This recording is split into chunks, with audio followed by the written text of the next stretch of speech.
gonna pretend to be something I'm not. It's not where they want you, buddy.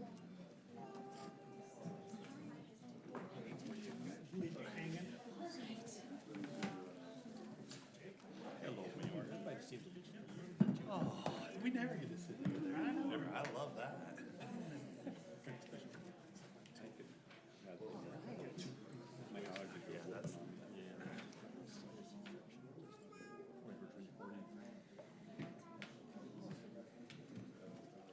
Sure, she was. Thank you so much.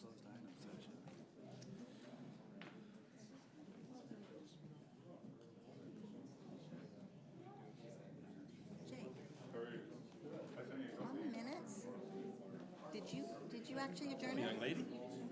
I did not. I'm not capable of doing that, as we know. Who seconded it? I thought it was Mike, but What? Oh, To me, I don't adjourn? if I did or didn't. Did Why I not? take Kathy off to do it? Maybe. I just know we had to wake Jake up to do it. that's my only thing, is I thought I adjourned it, motioned to adjourn it, and I just couldn't remember who seconded. I thought it was Mike, but I may have, I don't remember.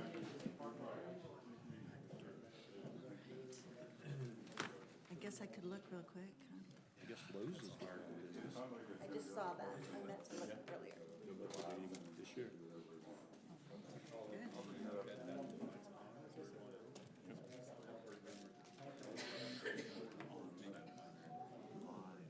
Right. I see a lot of good-looking red shirts out there.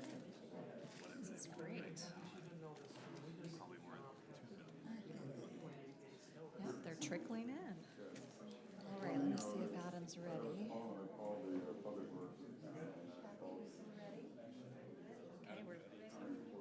Okay, are we recording?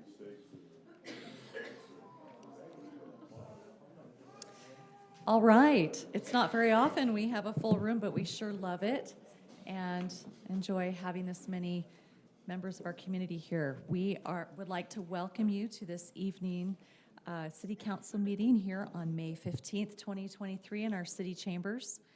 And we will begin the session now. And the first item of business is to have myself, Mayor Lundberg, will be conducting, and then we will have an invocation by Councilmember Mike Vancheri, followed by a Pledge of Allegiance given by our Youth Council Youth Mayor, Malia Funes. Right. Our kind Heavenly Father, how grateful we are to be gathered here as citizens of Lindon, Utah, and for our great city and state and country that we live in. We're grateful for those who spend their time and talents and efforts to make our community a better place, to make our state a better place. We're grateful for these young people who are actively involved in promoting good government and learning the skills that they will need to be leaders in the near future. We're grateful for our opportunity to serve also. We pray that thy spirit will be here in this meeting, that we can have civil discussions and respect one another's opinions, and that we can take care of the business at hand in a manner pleasing unto thee. As always, we ask that thou will bless our families while we're away from them, that they will be compensated in our absence. They will know that we love and care for them, and we'll return to them in safety. And these things we humbly pray for in the name of Jesus Christ. Amen. Thank you, and I'd like to invite Malia to come forward. Thank you, Malia.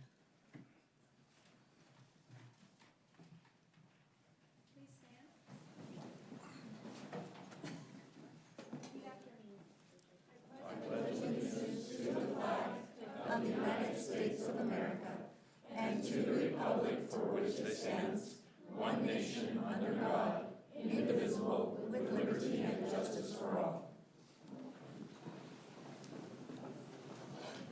Thank you, Malia.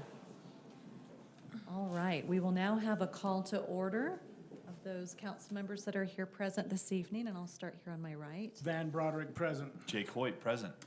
Carolyn Lundberg, present. Darrell Magleby, present. Mike Vancheri, present. Randy Powell, present. All right, thank you so very much.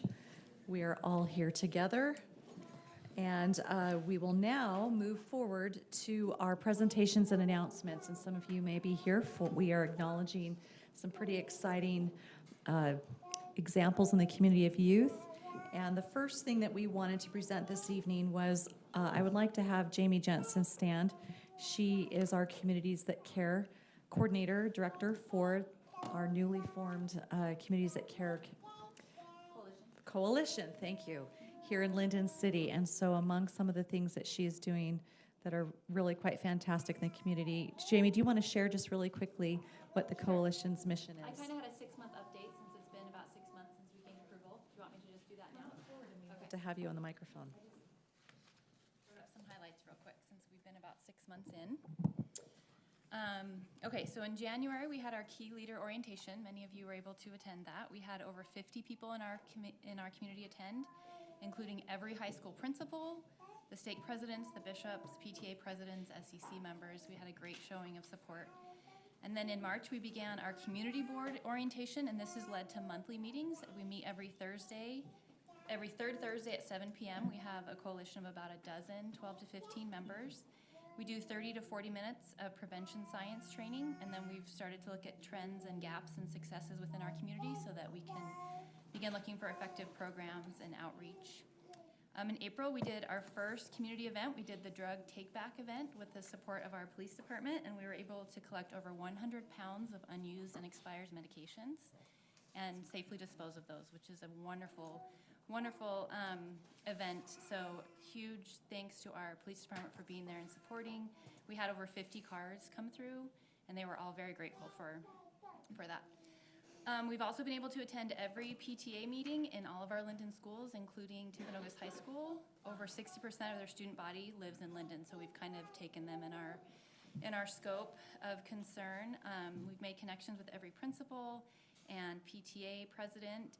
I met with the PTA president and principal at Timpanogos High School last week and received approval for parent lunch and learns to begin in the fall. So we'll be able to have lunch available, and different professionals come in and do suicide prevention training, substance abuse prevention training with parents in the community. So that's really exciting.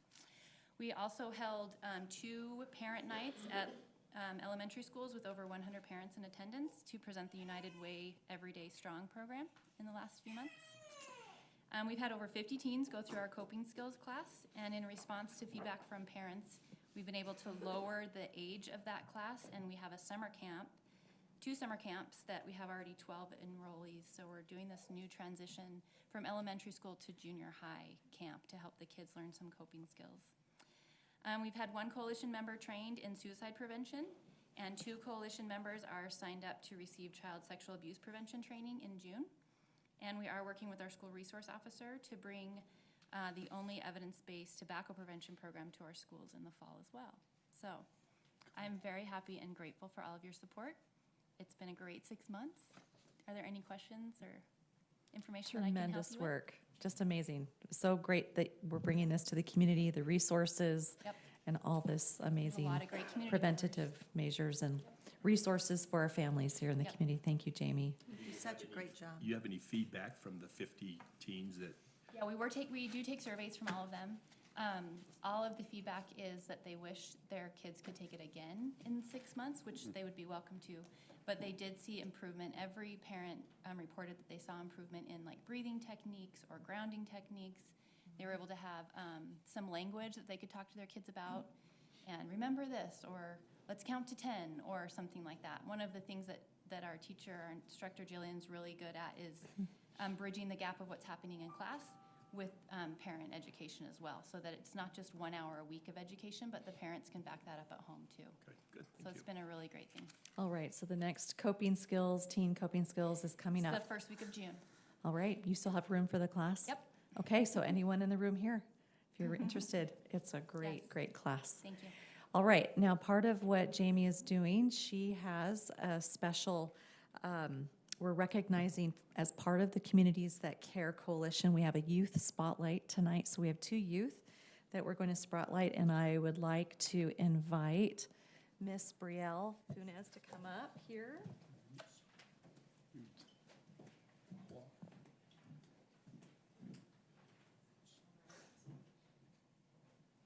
Okay. So I just wanted to read this nomination letter about Brielle. Okay, thank you. All right, Brielle has shown great initiative in offering service and taking on interest in civic engagement. Although she's not old enough to serve on the youth council, she still came early to the Life Hacks 101 event last fall to video the setup an event in which over 300 youth throughout the community attended. This was all her own idea. She was not asked to do this. She then edited a really great documentary of how it unfolded from the beginning to the end that can be found on YouTube. In addition, she came to an official city council meeting to talk to the council about the need for a dog park in our community. For one so young, she was very confident and well-spoken. She asked how she could get involved in the community and was invited to be the youngest member of our planning committee and also to participate in the Little Miss Lindon pageant, which she did. For the pageant, she then provided a lovely service project, prepared an Irish dance number to display her talent, and she did a fantastic job, presenting herself well in the questions and staging. She won the award for Best Talent, and she is a winner in my eyes in every way that matters. She is caring, brave, and willing to seek out meaningful ways to serve in our community, and we are so grateful for you, Brielle. So thank you. All right. I'll let the bags up there. Stay here for just a second. Okay, so Jamie put this together, so thank you, Brielle. That's for you. Okay, all right, and then Alexandra Tremblay. Okay. Let's see. Alexandra, she contacted the community center in January looking for a service opportunity for her Little Miss Lindon project. She chose to come serve at our senior center on Fridays, and because you're out of school early on Fridays, correct? Okay, she has come nearly every Friday for months now, even after the Little Miss Lindon pageant was over, and her service project was technically complete. I bet they love you. All right, so she helps serve lunch, she socializes and helps play bingo with the seniors. She is timely, polite, and the seniors love her. Alexandra has shown service, love, ambition, and caring for her community through her service. It is especially impressive that even after the Little Miss Lindon pageant and the required hours have been completed, she continues to come. She loves to be in the kitchen helping and in the dining room with the seniors. They love her young energy and excitement and have become friends with her. She is a great example to her community of quiet, selfless service and love. We are so happy to have Alexandra in our community.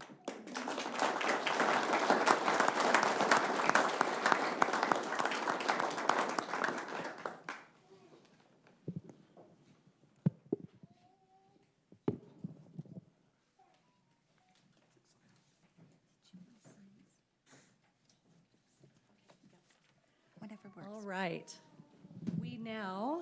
So thank you to those youth. We are also now recognizing our current youth council members. So we started a Lindon City Youth Council for grades 9 through 12 this past year. They did a whole slew of fantastic events and service projects. In fact, tonight they're going to go do a service project after this meeting. And we hope they learned a lot about the different departments of the city, interacting and seeing how all the good people help the city run and all the services. So we would like to recognize our outgoing Lindon Youth Council members, and if we could please have them stand, and our youth advisors as well. Would you hand this to Carolyn? All right, come on up, you guys. Let's have our youth advisors come up, and I would like if you could just face the audience, and maybe each of you share really quickly just your favorite, one of your highlights from the year. Grab one of those mics and just pass it down. Starting with you. You're first. Just a quick one. Something I liked about the year. Just speak right in. So one thing that I liked about Lindon Youth Council was the Life Hacks activity. It was really fun finding people to plan. And yeah. One of my favorite things was just really getting involved in the community and just doing so much service, and yeah. I really loved participating in Lindon Days, especially the cardboard boat regatta. That was really fun. And they won. They won the. I really appreciate this experience and being part of this Lindon Youth Council and being the first. It's really a great opportunity to be able to learn about our council and what the mayor does. And we were able to attend many meetings and participate and go behind the scenes and see what it's like. And I really appreciate seeing that all of the community is heard and that they take feedback into caution, and they really appreciate the community. One of my favorite things this year was the League Day at the Capitol that we had in January of this year. It was a lot of fun. We got to meet with one of the senators in the Senate of Utah, and we also got to hear from Governor Cox and a lot of other people, and it was super cool. I really loved the fireman's breakfast because food is good, and it was really fun to be able to get to know the firemen more and what they do for the city. I really liked our mock meetings. They were really kind of fun to see how the city council works, and I also kind of like to go into all of those different city functions and seeing all of the things that go on in the city and people who run it behind the background. So my name is Kim Lloyd, and I really liked seeing everybody as they participated. This is a really diverse group. They represent a lot of different schools and skills, and they each brought something to our community, which was a great example of how each of us, if we do our own small part, we can really make a big difference. I'm Lindon Edwards. It's been really fun to be an advisor with these guys. It was really fun, especially to watch their talents as they were doing the life hacks planning. That was kind of a big task for their first one to do, and they did a fantastic job. My name is Steve Stewart. As a former high school principal, I love seeing youth take on challenges, learn leadership, and excel, and they did that in every activity that they participated in. She mentioned the life hacks. Very early in their time, they took on a really large, complex task to put on this life hacks to teach other youth how to survive beyond high school. And as Mayor said, 300 plus kids showed up, and it was a remarkable evening, and they just did so many good things that way. Thank you so much. Now, our lead advisor, Councilmember Powell, she has some certificates for you. We do have a few members who are not able to make it tonight, but we'll get those to them. So I have one for Elise Lumberg. Yes, that's the mayor's daughter. Cameron Lloyd. Cameron's not here. Here's your mom. Sorry. And we've got Connor Patton. There you are. I knew you were on side of me. And Ivana Gleason. Good. And Jace Anderson. And we don't have Jack with us, but Jack Bernard has been one with us. Jocelyn Abadi. Here you go. And Kimberly Richardson right in front of me. And then Maximus. Max is not here with us tonight. And Reese Tobler. I don't see Reese. Zulana Jansen. Good thing these are all neighbors of mine. I can make sure they get them. Riley Swalberg, another neighbor of mine. Had 3 of them. And then Malia, which not that we forgot you, Malia. You were just last. wonderful. Just really quick, I just wanted to say how much I have enjoyed this last year with each one of you, getting to know you from the regatta to the state capitol. There's just not a favorite one of activity for me. I've just so enjoyed each and every one of you. This is something that I've long awaited for our city. I'm so glad that this was our inaugural group that got to come in and show us how to do this as advisors. I so appreciate our advisors and all their time and commitment they've given, and our mayor and council for supporting this and making sure that this happens. Looking forward to this next new year with the new council members that will also join a few of these that will be able to stay on. Thank you, Mayor. All right, thank you. All right, if we could have you all stay up and maybe go to the corner there. We're now going to introduce our new youth. So the timing of this is these youth that are coming on board, they came on board last April, and they are serving through the end of May. And then we have a new group that were interviewed, and I'm going to have Councilmember Powell read these names and have our new youth come forward and join our outgoing council. I'm going to try to pronounce these correctly. If not, I have a whole 6 months. I only get 6 months with you because my term ends at the end of this year. But I'll get to know you for the first 6 months of the year, or the next 6 months. Annika Pitcher. Thank you, Annika. I got to interview a lot of these young people, and it was so fun. Ariana, and I'm not saying that correct, not here, and I would butcher her last name anyway. Braxton Richmond, there he is. Come up, join. Charity Hasten. Is it Hassan? I'm sorry. I knew that. It was a 50-50 shot, sorry. And we've got Connor, who will be joining us again. Easton Rollins. And not sure if Easton's here. There he is. Isabel. And I'm not saying that name correctly. I think it's a sister. So, Cal, there you are. And then we have Ivana Gleason will be joining us as well. Raise your hand, Ivana. Jace Anderson will be joining us. Jocelyn Abadi. And then McKaylee Anderson. Thank you, McKaylee. And then Tyler Gibbons.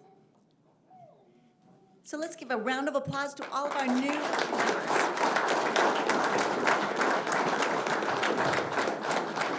All right.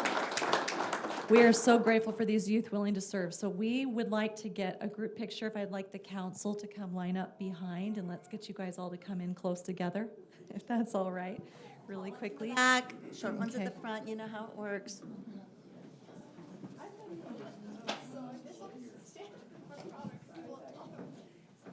All right, sorry.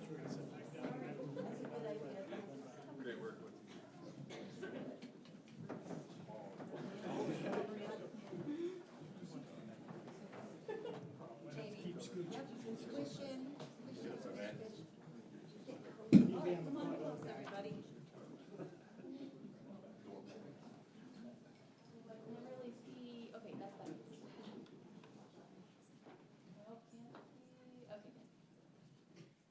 We love Lindon.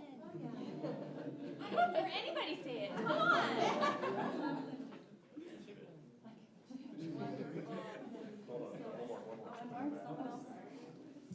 Gotta get all the mamas their turn. Okay, wonderful. All right, youth. Well, at this point, you. Okay. We're almost ready. So here we go. Really quickly. So right now, we're going to have you all go over to the community center where you're going to have some refreshments and have a quick orientation with your parents and our experienced youth council members. We've got some shirts here for you, your new shirts to wear. You'll look official after tonight. And then they are going to go do a service project helping plant flowers at the cemetery in preparation for our Memorial Day near the Veterans Monument. So thank you, you guys. Okay, and we look forward to working with you all year, and you'll get to know your advisors tonight. Advisors, really quickly, I'm just going to give you these for youth council that missed the end of your social. I just had to tell them they posted, I've got one. And these are the shirts. So parents will ask you to go with, when it's time for them to leave, we'll ask you to go over to the community center for the orientation, and then help also get them over to the cemetery when it's time.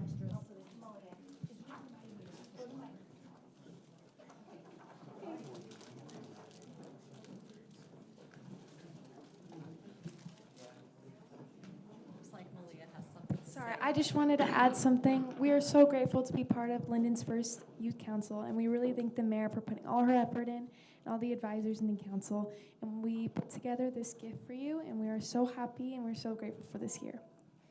Thank you, Malia. Appreciate you. We had, Malia was our youth council mayor, and we had Jace was the deputy mayor, and let's acknowledge some of our class officers. Kimberly, raise your hand. You were a recorder. She did amazing, taking notes and preparing the agendas. Let's see, who else is here? Jocelyn, you were our communications specialist. Ivana was our historian. There she is, and she's serving again. We're excited. Am I missing anyone who's here tonight? Riley's not, yeah, Riley not was here our tonight, events coordinator. Okay, well, have a great night tonight, guys. If we finish meeting in time, I'll come meet you at the cemetery. We'll try to move along. Thank you so much. Parents, you're welcome to go over to the orientation and have some refreshments and have your questions answered about the next year. We'll see you all at the Memorial Day event. We hope to see you there. This will be Cowboy Hunter. He's new to Lindon, he's been here only 2 months.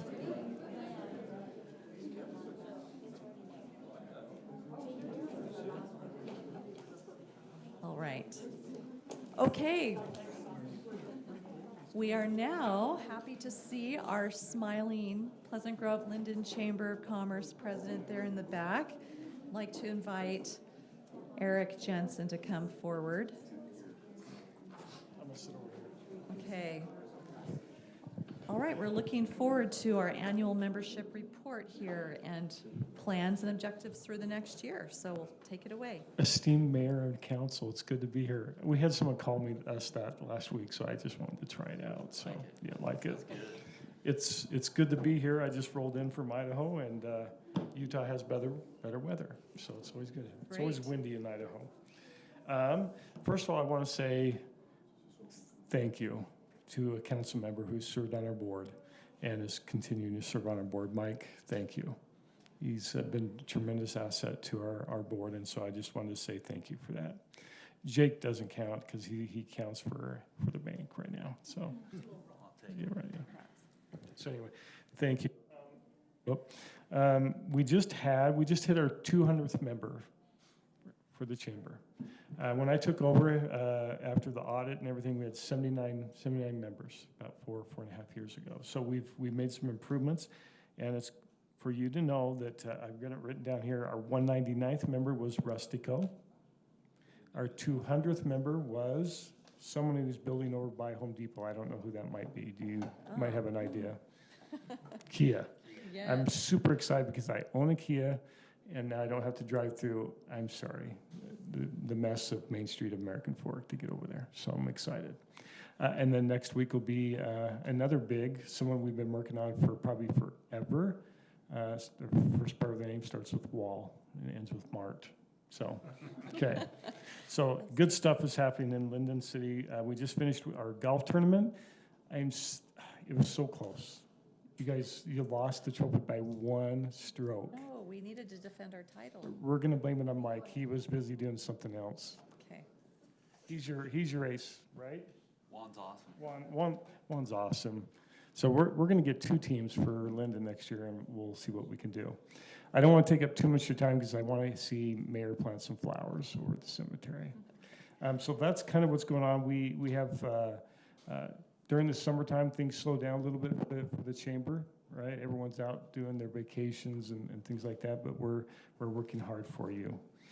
Did everyone get there? You have your magazine.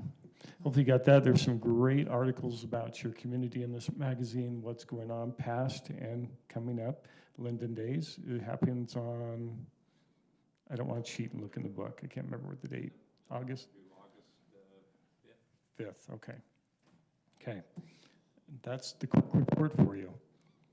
Is there any questions? Any questions from council? I'm breathing into your microphone, sorry. I got tons of copies, and I have a whole box full, about 250 I'll bring tomorrow too. But I've got 20 back here. I'll just leave them back here. Love those at the front desk. Okay, I'll leave them up there for you. And yeah, like I said, I'll drop off a full box for you tomorrow. They gave us too many, so. Yeah. Well, Mayor, I'd like to say that I haven't been as involved as I'd like to because of some family issues, personal issues, but to the extent that I have been involved, there's a core of volunteers, people on the board and ambassadors and so forth that are incredibly devoted to the mission of the chamber. Very, very impressed with the things that they do and what they bring to the table, and they do it willingly and they do it gladly and excitedly. So I'd like to publicly acknowledge that, and Eric runs a good ship. We just need some more Lindon businesses of the month. That's all. We do that. Amen. We'll work on it. Last year I think we were coming up on our 29th, and so we're going to hit 41. So we're slowly getting there for you. I forgot to mention, this year we're going to be in charge of the North Utah County Business Summit. Now that's our involvement with us and the 3 other chambers. They typically try to hold it at the barn in Lehigh, but it started in our communities here, and we're going to bring it back home, and we're going to host it here somewhere. So Sounds good. I attended the one that they just had, Yeah. and just one suggestion might be not to make it quite so long through the day. I think by the last couple I think sessions, it was, probably all of the board, probably 110% agrees with you there. yeah. It just wasn't well attended for some of those speakers at the end. I felt bad for them. Well, by the time Eric spoke, Eric Dowdle. there was not that many left. There just wasn't, and that's a shame, right? Because he has a lot of good things to say, and there was probably less than 25 people left to speak. Started at 85, which even then, that's subpar. When we first held our first one, we had over 150, 160 people.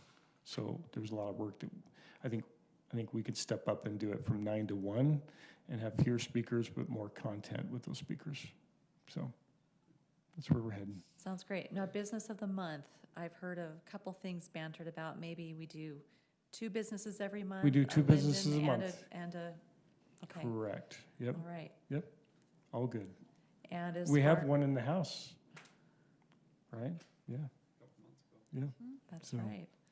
Well, good. And then as far as the nominations for our Lindon businesses, are we? That all what's our goes out to the process? board. I stay out of it, so that's to the board. On you, and- Mike, me and you. Okay, all right, no pressure. I, Yeah. yeah, I'd like our community development director also to definitely give input on that too. Mm-hmm. Yep. If we Yep. might. So I'm a non-voting member of the board, so I stay out of those types of things, so I can sit comfortably in the back and smile. Okay. So, anyway, Sounds- thank you. thank No, you. Eric, this is something that comes up every year with our budget, our participation in the chamber, and it is something that I feel like the return on investment is hard to quantify, but it's there. I see it. I appreciate all you're doing. I appreciate that we have that arm that extends out to the business community that sometimes feels unheard, sometimes feels that they're not connected. You are connecting them to their local city government. I love that. I think it was last year, Mike was courting the Kia gentleman, brought him to the golf tournament, and fast forward a year, now they're golfing in the tournament as members. And a car there. Giving away a free car for a hole-in-one. 10 inches, the person was 10 inches from winning their Kia Soul, 10 inches. And I was 10 inches from accidentally hitting it with Oh, my errant shot. That is right. It was, I almost filmed that, but okay. No, we appreciate the work that you're doing. We love the chamber. We fully support you. Great. Anything else you need from us? this No, next year? I have to publicly apologize now that I have an audience to Van for hitting him in somewhere down in St. George. We played pickleball, and yeah, I'm sorry. I should just get out of the way. Yeah, That's the strategy in pickleball, the hit. yeah, but not in the face. So Pickleball tournament, August 25th to 26th, Okay. and I'd like to see at least 2 or 3 teams from Lindon come compete in that. There will be a trophy for that one too. Future City- council member Lincoln's in That's right. for this year. I nominate him. Do you have to win to get the trophy? We'll talk. Well, there are multiple categories, so you have multiple opportunities. Yep. Well, thank you again for being And you do here have tonight. wonderful pickleball courts in your city that I use Yes, and we know frequent you. most often. Good. It's on public As- record now, as does so your I'm community. in And your trouble. Discovery Park ones are about ready to debut. Yeah, we're aren't they? making them it's done today. We made them resurface it because everything bubbled up. So pick really good contractors when you do things, so yeah. Good advice. Thanks, Eric. And I'll put a staple in your park tax. Please do it. It's the best thing ever. Okay, great. Thank you. Okay. All right, any other comments or announcements from council prior to moving on?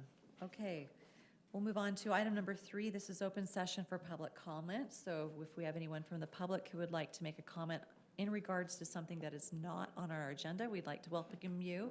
And please state your name. Yes, my name is Carlos Schroeder. I live with the gentle lady at 455 West Lakeview Road. my wife. And I am here on leave from Sumter, South Carolina. I work at 3rd Army headquarters. It's nice to see, Mayor, what you're doing. That will certainly be an eye discussion with the soldiers with whom I serve in current operations. They will be glad to hear that it seems like if all the youth are like the ones who are in this room tonight, we're in good hands. Carlos? Oh, I think if you make Turn it it on. Turn it on. There you go. Okay. Green, you're green, you're good to go. All right. I don't know if I can repeat all that. I'm just You're going to good. keep going. Okay. I would like to acknowledge the Chief of Police and thank him for what he's doing to keep our community safe. It goes without mention that it just seems to be dangerous times. And I just appreciate what he and his department are doing on our behalf. So on to the reason why I'm here.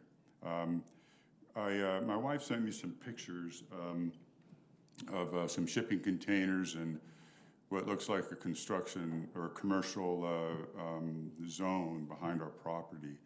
And, you know, there's been a lot of removal of dirt up against property lines and stuff. I've sent some comments to Tony Cook, who is one that's performing all this work. And I did a little bit of research. I know that I think it's Verrill Cook. I think there was one complaint with respect to Lindon City in the whole time that he was involved with Cook's Nursery that I know of. And so this just seems a little bit out of character. But the rules only really work if you enforce them. I had to put retaining walls in when to stabilize ground on the east of our property. And the city came in and did some inspections, and what was a $10,000 project became a $20,000 project. And I just want Mr. Cook to be treated the same way I am. It's a R120 zone back there. It's farmland. It's not a commercial area where you can park all your junk. I acknowledge that he's cleaned up all the weeds and everything, and I appreciate that. But I don't appreciate removing dirt to the point where it destabilizes the property lines behind us, our property line, and then parking all that stuff there that has nothing to do with farming in the area. Our city zoning ordinances, things like that, tell us there are certain things we can and cannot do. And I've worked with Mr. Cowie and Mr. Florence, and they've been very helpful, and they've been working hard to try to fix this. I know that they've done all they can. This isn't about them. This is about Mr. Cook and his desire to do whatever he wants in spite of what the rules are here. I've sent an email to every member of the city council and to you about this a while back. It probably was a couple of months ago. I determined that when I came in on leave that I would address the council, and that's what I'm doing tonight. And what I'm asking the council to do here is just work with Mr. Florence and Mr. Cowie and help Mr. Cook understand that the rules are there for a reason. We need to follow them. That's the way it is. If we don't follow them, nobody else will either. You can't pick and choose. I've told soldiers that. You got to obey all the rules. It's the way it is. If you don't follow them, start picking and choosing, and then the structure of command doesn't work. Same here, same thing. Tony's a very nice person sometimes, and sometimes maybe not so much. But then I can put myself in the same category. Some days I have my days, and so on and so forth. So, but I would ask the city council to work with Mr. Florence and Mr. Cowie and give them the power and support that they need to enforce the rules, so that Mr. Cook installs some retaining walls where he's removed earth. And I would ask that he remove those big connexes. What's the point? Put them somewhere else. Lindon City is a little bit of country. It doesn't look like that in my backyard anymore. It genuinely doesn't. I mean, there's a guy that's right behind Tony that has a whole bunch of, all of his parked vehicles out. He's got a big business out there now. I don't know who he is. He purchased some property from a doctor that bought property from Steve Smith. I'm familiar with him. So, you know, he's in the same boat. I didn't hear come tonight to talk about him so much, but it's the same thing. Park your vehicle somewhere else. It's farmland. That's just how it is. That's what we all signed up to do when we got here. Me too. And that's really, I don't have any other comments unless there are any questions of me. No, thank you for coming forward.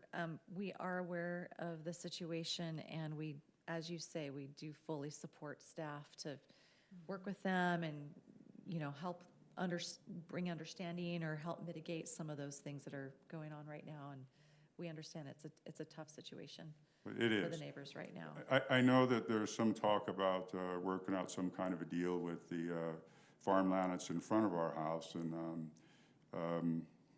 you know, my opinion is that if that's a discussion, the city just needs to annex the land if the city wants the land. It's that simple. And pay him what it's worth, and that's it. He had a deal with the Rotabox that he would farm that land, and that's why they sold it to him. And to his credit, he's kept his word. Rotabox are good people. I knew them. All right. So I appreciate that on his behalf, but the rest of it, he needs to make some adjustments. All right, thank you, Carlos and Diana. Thank you, Mr. Appreciate you. Thank you very much. Well noted. All right. All right, anyone else here for the open session? Okay, seeing none. We'll go on to item number 4, council reports. And let's see, who would like to begin? You feel ready there, Van? Sure. I would just report one item. Attended with Juan this last Thursday, the Deer Creek Intake groundbreaking project. In 1938, because of the severe drought, 1938 severe drought, they worked with the BLM to start and create Deer Creek. They just paid off all of the intake valves and all of that project, and now we're starting a $100 million project to put in new intake valves. Very much needed. That served our community well. There's millions of people been serviced by that. And so it was a good thing to go to. It'll take about 3 years to complete, and what was it, about $10,000 it'll probably hit Lindon, or 5? What did? Yeah, it's in that neighborhood. With our assessments in that regard. Yes. One time or annually? Annually. Until it's paid off. Another 100 years? So 85. Every year, a couple $1,000 for about 5 years, and then he levels out. And that'll be part of the assessments in the irrigation companies that we have started. Right, through our shares. Wonderful. It's in this year's budget.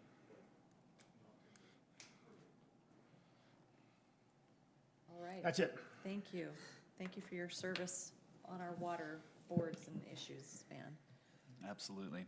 A couple quick updates from the items I'm over. PD's always busy. I appreciate Chief and his weekly emails to me. Important this week is National Police Week. Established to remind us of those who were killed or died in the line of duty. We have our dinner this Wednesday in 2 days from 6 to 8 here over here at the community center. Let's all try to be there if we can.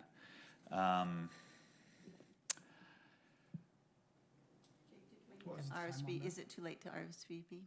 Chief? No, we're fine. We're good. Okay, great. 6:30? 6 to 8. 6 to 8, thanks. Yep. Had a chance to chat with the Doug Smith Auto, the Kia group, and so exciting. Good to see progress happening down there. I guess there were some trees that got pulled out that they weren't planning on, but they had nothing but great things to say about Lindon City in general, and especially Mike. Appreciate your efforts there. Parks and Rec, always busy. Coming towards the end of soccer, I saw, pleased to see a lot of our, is that our lifeguards over there today at the pool? Training? We've got a reservation coming up here in another 10 days, so Yeah. we'll be open on Memorial Day weekend. Great. That's awesome. Had the opportunity to attend the Chamber Golf Tournament, as Eric mentioned. The Lindon team, led by our courageous Juan Garrido, Heath as well. They came up a stroke short, but we were proud of them anyways, and we'll get them next year for sure. So, and that's it for me. Thank you, Jake. All right, Daryl. Thank you.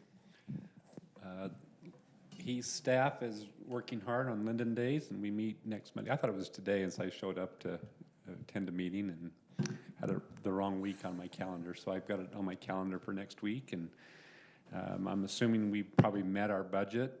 We exceeded we were $32,000. Great. I think our intent was to get 30,000, so we've got 32, and that's good news for us for this year. I will provide you all a list of ice cream flavors tomorrow, and this is really important. You know, we need to pick what kind of ice cream we're going to serve on the Tuesday night of that week. Wants to know. No Dippin' Dots. No Dippin' Yeah. Dots this year, so get your wrists ready for the scooping. But there'll be about 30 flavors available to choose from, and we need to pick probably 6 or 7 of those between us, okay? The Centennial Celebration, one of our line items on our agenda today is to talk about the Historical Commission and revisiting that, and so that'll be part of that discussion. Appreciate his staff also on that, and they've generated a kind of a work-in-progress calendar. I don't know if you've seen that or not, but I'll make that available to everyone when we visit that next week and make sure that we get input from each of you as to what you'd like to see different or added to that calendar for the Centennial Celebration of next year. That's all I have. Thank you, Daryl. Thank you. Mike. All right, a couple of things. I had the opportunity to attend the board meeting for the Chamber of Commerce this last week, and mainly we just stuffed the swag bags for the golf tournament. But there was some good discussion. We did discuss briefly, but pointedly, the need to get Lindon businesses more involved in the businesses of the month, and more follow up on the leads that they've been given and so forth. So I think that's been duly noted. So it was a good meeting. There's quite a few things coming up. They always have something on the agenda. So, but I do appreciate their efforts. I really do. Towards the end of this month, we meaning Mike, and I think the mayor will be there, and whoever wants to come, I guess. But we'll be meeting with a developer or two to discuss. What they'd like us to tell them is exactly what we want, so they could bring clients in and say, okay, here you go. But there's a little bit of a disconnect between what they think they want and we want, and what. So anyway, we'll be meeting to have that discussion. But I think we're getting some good positive feedback, some helpful information. This is probably very well known, but one thing they did talk about at the chamber board meeting was St. John's properties coming in and developing that area down on Pleasant Grove Boulevard, and how they were going to be making a town center kind of.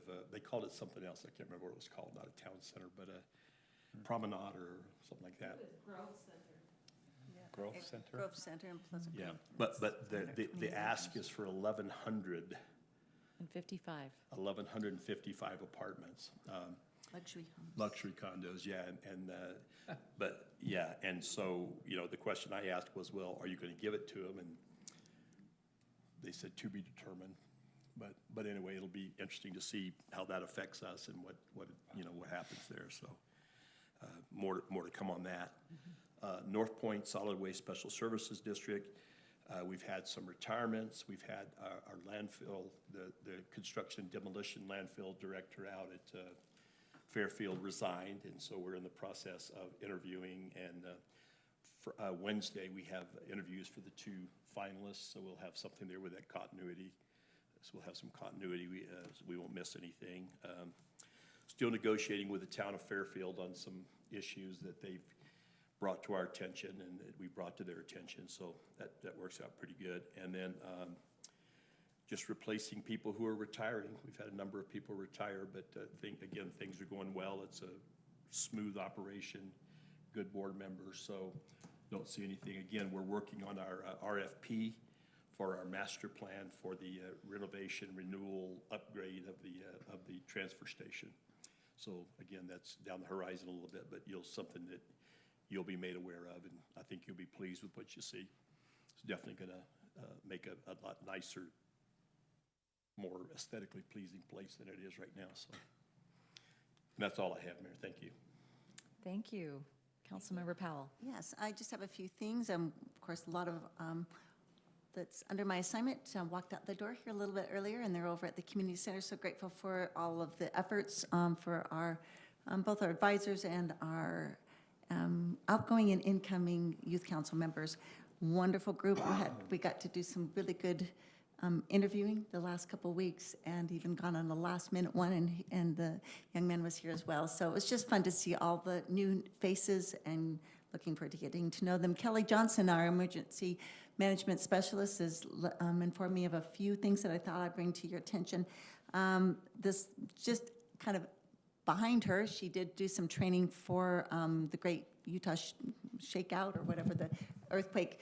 And that went really well. She was really proud of how that went, and I'm grateful for all those who participated, especially the county-wide CERT members that attended.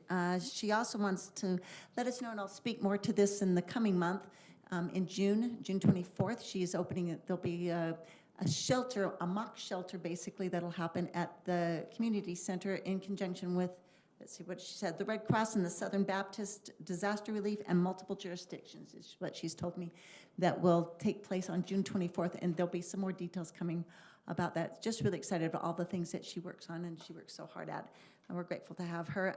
Also, two more things. A reminder that on September 11th is our 9/11 drill, and that there'll be a special event just for the city council and elected officials that night.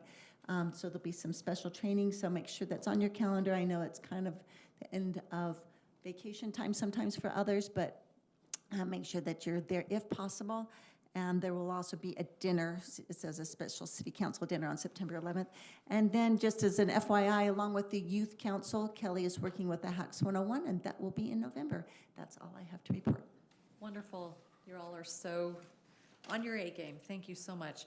Really quickly, we're still working on the Delta puzzle, and that list that was provided, if you have any comments, this would be the time this week to get those in on things that you think should be kind of the must-have list, the wish list, kind of review that, council, just a reminder. Adam and I have been going over the businesses that we're going to approach to help with the sponsorships, and that's, look, he already had a really, let's see, we had a good one. Heath did a great one today. Our Holy Cow Boutique is going to do a banner. So good job, Heath. Adam and I attended a Timpanogos Special Services District meeting. They are the sewer district out here on the shoreline. They're doing a multi-million-dollar project with expansion and hopefully reducing odors, and also a big shoreline project. And so we're trying to coordinate with them. They're going to have connect into our trail, and so we can hopefully at some point have, you know, a trail around the lake and lots of engineered wetlands for reintroducing some of the species of plants and fish and birds that are, you know, need habitat, and then places for the public to come and be able to use those trails. As part of that, they're having to get everything authorized by the Army Corps of Engineers. We still are looking forward on our Geneva Park Resort plan that you all adopted as a preliminary concept, and our grant writer, he would like to probably start organizing grants to focus on working towards those grants maybe next year. So just a quick update there. I will be attending the Outdoor Recreation State Grant event that they're holding in about a week. So just try to keep working those channels. We've had amazing blessing of lots of grants coming our way through that division, thanks to work of many hands there. The St. John's groundbreaking, as Mike mentioned, they had a huge event. Governor Cox came down. Adam and I were there. It was quite the fancy shindig there, and yeah, they're going strong with a big big ask of PG, and certainly any of the economic development that happens there in the means of entertainment or retail or restaurant will hopefully help us as well in what we're looking to do. And we'll see. Some of the community members out there are a little bit nervous about the housing ask there and how that might affect our neighborhoods there on our boundary. And we have, a road that some of that dumps out on, so we'll hopefully have them cooperate with our staff on any agreements to help support our road there if it gets a bit beat up with all those projects. So, Mayor, just quickly, do we know yet the configuration of that housing? Do we know if it's going to be? Yeah, where they're proposing it right now is in the back of the triangle. Yeah, high and kind of tucked in the back of the triangle. And then across the street, there's about 300 some odd they're proposing behind Central Bank. So those two locations. Do you have anything to add, Adam? No, they didn't have any renderings. I've seen a layout prior, a preliminary layout. Yeah, nothing that they presented at that. Nothing official, but they. Okay, and then we've had several groups this past several weeks do some wonderful service in our community. We had a Stake Relief Society group go and clean up the cemetery, and then we had some youth groups working on cleaning up of trails, the Heritage Trail, a really long segment from about the old Fazari bicycle location on 200 South going across Geneva and then clear out to where it ends along the creek. They collected dozens and dozens of bags that they took to the dump. It was really amazing. And speaking of the Heritage Trail, as you know, we received a grant years ago to finish that and connect it out to the lake where we have our lakefront trail. And there's been a little bit of a hiccup with Union Pacific. It's very difficult to work with them and get access across their spurs and across their rail lines. And so we recently have been in contact with one of their public relations directors, and he's hopefully going to help staff and engineers maybe start to navigate that process so we could get that Heritage Trail connection completed. Potentially very expensive as well. So if we have any progress there, I'm certain staff will be bringing back to you, as costs or more information there. Mayor? Yes. I've had few back, mayor reach out to say that if there's any elbow or shoulder grease that they could lend towards your efforts to that, they'd be willing to gather additional former mayors to help you and making sure that goes through. So that's something that's very important, I know, to former mayors in quantity. So yes, absolutely. We could definitely they would use love it. to help you with that. Love to get their help. I mean, I've been going to some of their public relations outreaches and just trying to get to know different people so we could get some attention on it so it doesn't languish, and we can get that done because it will be wonderful to tie into all the way up to the Murdoch Canal and all the county connections. So, and then Jake and I are going to be attending the ICSC here this next week down in Vegas, trying to work on our economic development and some of our big fish that we're hoping to land here in Lindon potentially. And so if any of you have any advice for us, we're working on that, trying to set up some meetings. So, and we'll report back to you how that goes, and would like to thank City Staff Mike Florence for all his work. He's not actually able to attend, but he's helped tee up some good meetings. So. All right, so moving forward now, I'll just move to you, Adam, for your administrator's report. This is agenda item number 5. Everything's there that I had to bring up, just a reminder ban on that newsletter. Thanks. And secondary watering project updates. We're in our last couple of neighborhoods, the Canberra neighborhood up on the far east end of the hillsides there. And water use this year thus far is less than expected. And so we don't know if that's because of the moisture we've received or if people are being more conscientious, but we have not had to request or send as much water down the canal. So that's a good thing. And then just an FYI, you may be hearing or having questions or comments from our neighbor Pleasant Grove. They are starting soon to install meters. I saw on their agenda a purchase contract for secondary meters, and they are using the same contractor that we used, and so it's overall been a good project, and we've been pleased with the outcome thus far. So then just a reminder, things that we haven't already covered, just a reminder of the elections coming up this year. We have 3 open council seats. The candidate filing period is June 1st through June 7th, and you do have to file in person with our city recorder. That's all I have. Thanks. Thank you so Quick much. question.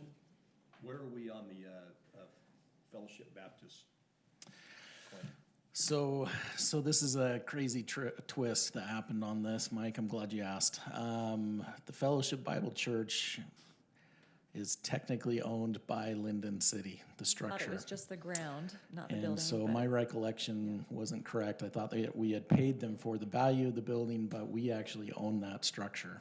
And when we looked back at the agreements, so neither the church nor Lindon City has coverage on property coverage for that building. They had liability and some other coverages, but so we are working and hoping the contractor steps up.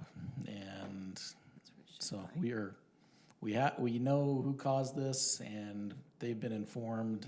They've been slow to respond, and so we're working on that, Mike. So thanks for asking.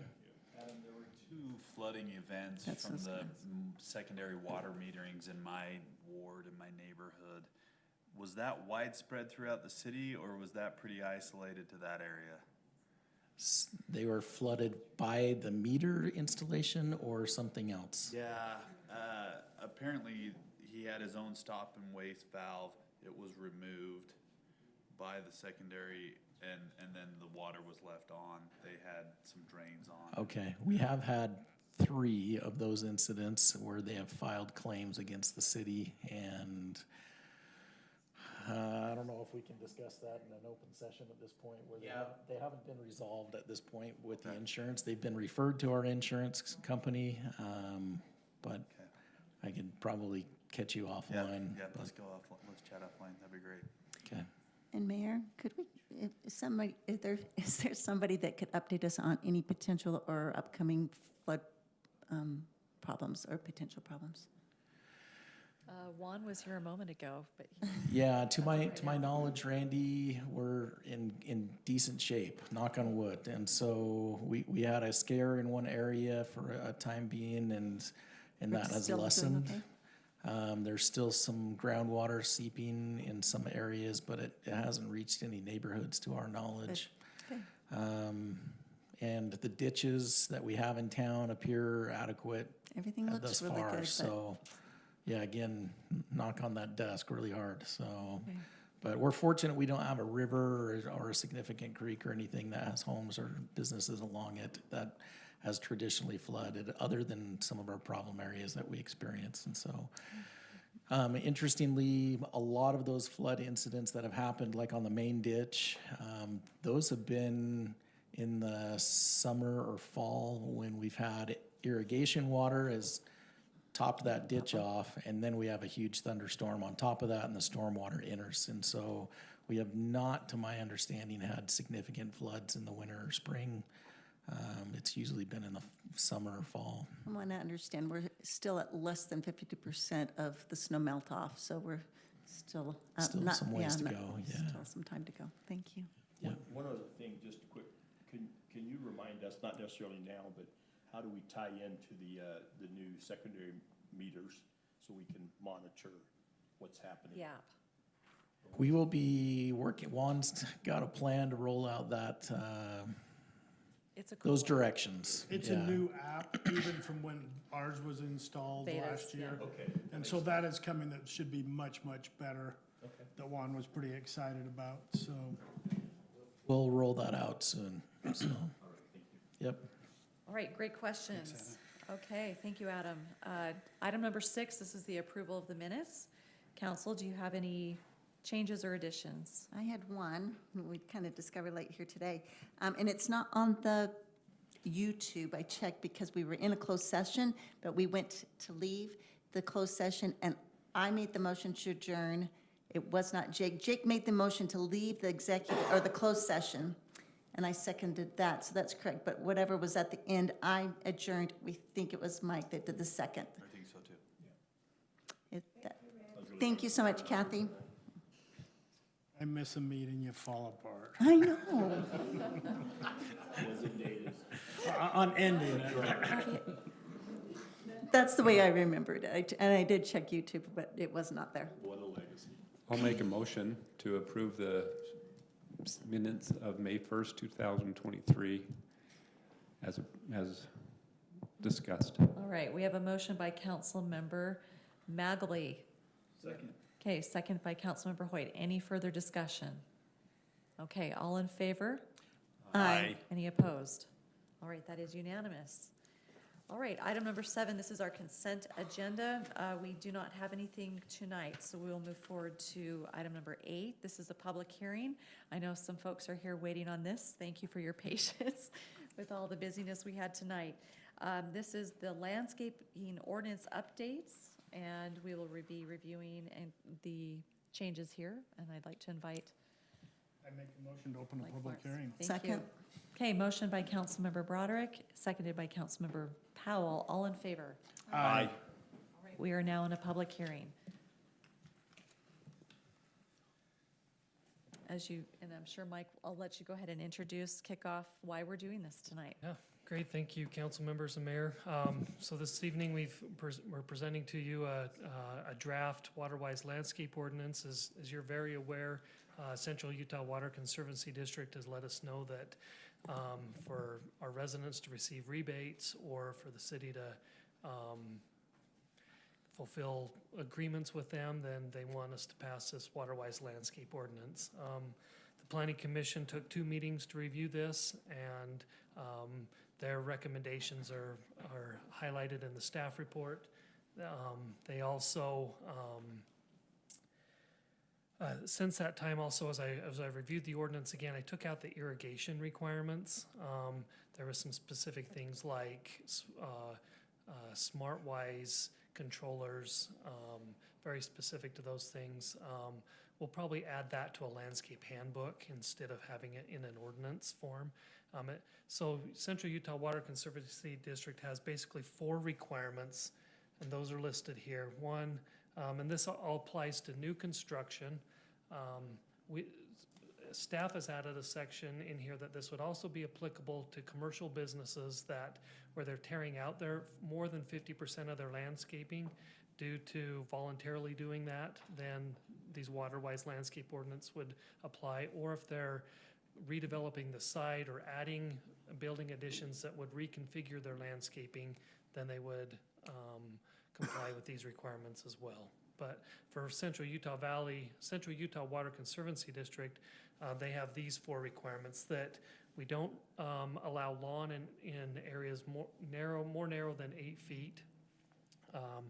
For new residential, that the front and side yard landscaping is a maximum 35% lawn. For that lawn shall not be installed in park strips or pathways or on slopes greater than 25%. And then for commercial or industrial buildings, I guess this also applies to multifamily and institutional, that you not have more than 20% grass area outside of an active recreation area. So let's say you've got, like Martin Snow has his office building over there, he's got a soccer field for his employees. This would not apply to that. A business could still do that. We defined in here what an active recreation area is, and so this would only apply to like their landscaping along the street for commercial businesses. So that'd be limited to 20% lawn areas. So just to clarify, that's 20% of the 20% required area. That's correct. Okay. Yep, of their overall percentage. So some zones are different in the percentages they require, but it's 20% of their landscaped area.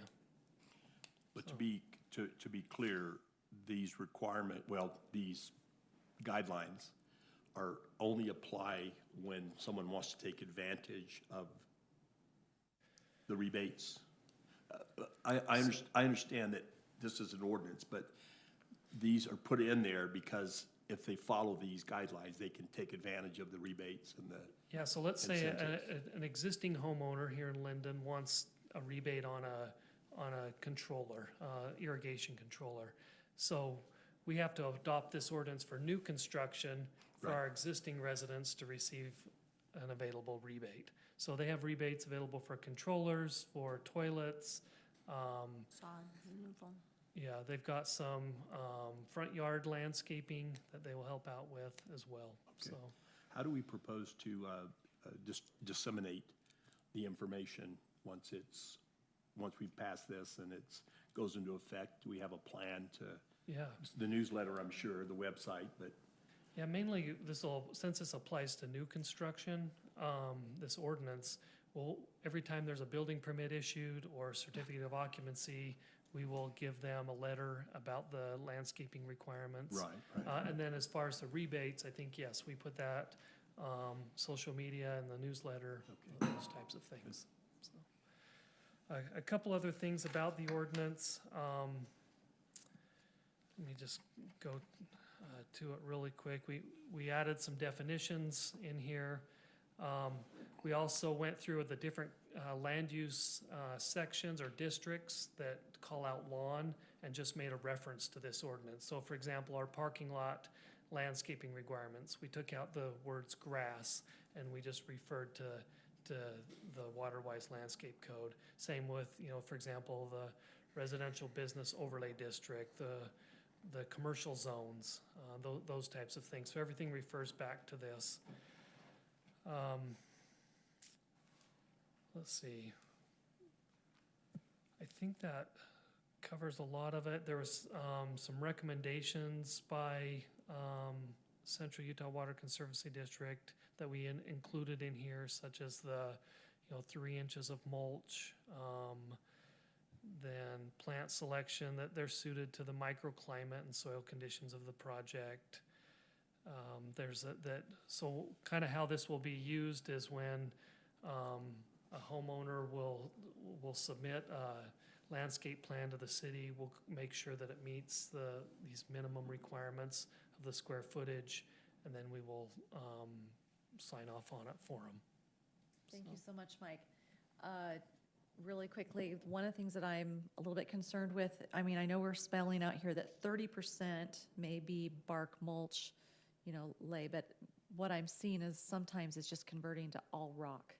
And so one of the things that we need to focus on is making sure that they are putting in water-wise, beautiful, plants. Like you see in Arizona or St. George, it's not just barren rock that's replacing all the greenery.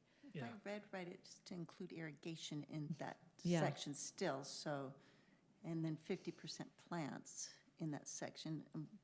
I just didn't understand the rocks, if you could or could not still have rocks as long as it was still irrigated with plants within the rocks, like we have out in front of our. That's correct. Yeah, you could do the rock mulch as long as you meet the Irrigation. Irrigation, yeah. I did take the irrigation section out. I mean, I could add a statement that's saying irrigation is still required, but I did take the I think irrigation sections yeah, out. otherwise I'm not sure things will survive and it'll just become barren rock Okay. in our climate. Maybe we can just add a statement in there that irrigation is still required. A drip system. Something. Yeah. Yeah. This is a public hearing, so we will take comment from the public. I'm just curious, please teach me. Did you say this only new construction homes can take advantage of this? So new construction is required to meet these landscape requirements. But existing residents in Lindon, they can, by the city adopting the ordinance for new construction, then they can take advantage, existing residents can take advantage of the rebates from Central Utah with this. Central Utah's they're giving a carrot. So if you look on their list today of cities that qualify for the rebate, we're not on there yet because we're going through this process to understand the new ordinances that they're requiring that we adopt for new homes and businesses. We have to have an underlying ordinance supporting the new water-wise initiatives that they are putting forward. And so once we have that in place, then individual residents can apply for the rebates that they offer. Does that make sense? Okay. So I had a question, the rebates, we, kind of very, very brief background, we have a pretty large garden in the back of our place that we use, in the past have used a lot of water. Last year, we made a serious effort at reducing the amount of secondary water that we use. But this year, with the meter, has changed a lot of things for us, and so I'm curious about the rebates and what's eligible for a rebate. Because I was sitting here thinking while you were talking, and I heard controllers, I've been looking at soakers and drip irrigation, because a lot of what we have is drip irrigation, but in our garden, we have about I think like 100 strawberry plants, blueberries, raspberries, we have a lot of stuff. And that's all like either hand irrigated or flood irrigated. And we've reduced the flood irrigation quite a bit, and all doesn't matter here, but, so what exactly qualifies? Yeah, so here's Central Utah Water Conservancy District's website. So they will give $75 if you purchase a smart controller. It has to have the Smart Sense label on it. And I looked at Home Depot, and their cheapest one is about $120, so you can get a $75 rebate off of that. It's Flip Your Park Strip, so we don't have a lot of park strips here in Lindon, but we do have a few. So that would be ripping out your turf in the park strip, so the area between the curb and the sidewalk. When there's landscaping there, they will pay you to do that, $1.25 a square foot. This Local Scapes, they will also pay you to remove lawn out of your front yard. And you do have to, it's quite extensive. You've got to come up with a new irrigation plan, a new landscape plan, but they will help with that. And then the last one is receive up to $100 with a toilet replacement.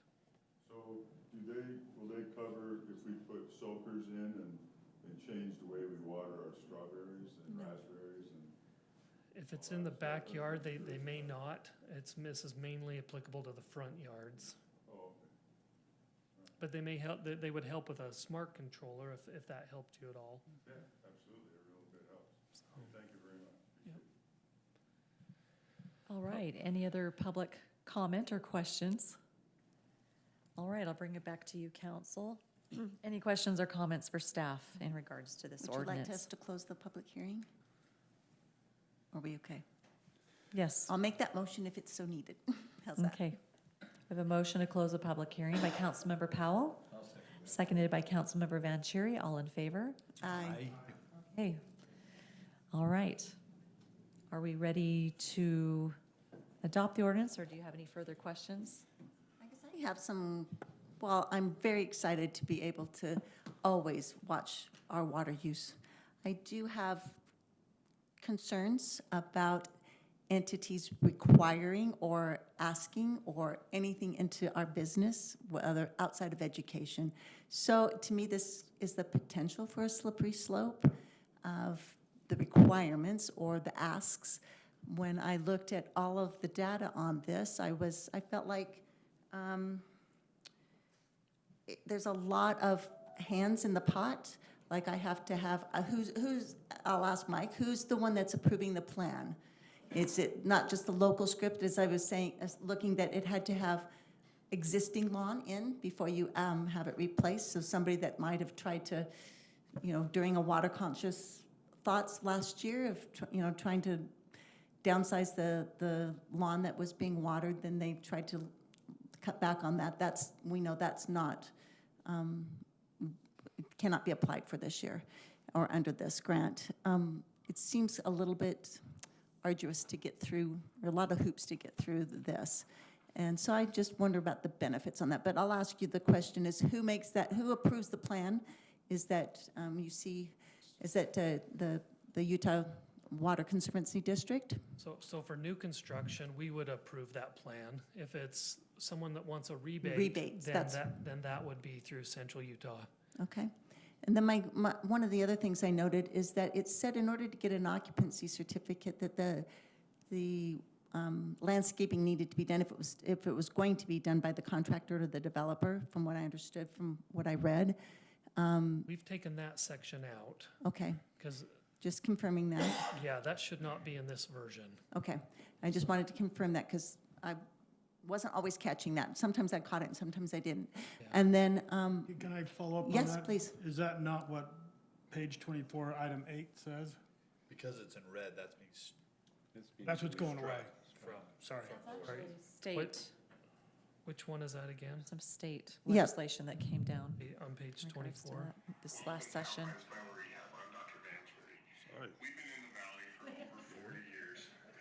I thought red was the added unless I had a line through it. Was red added or being taken out? Red is new.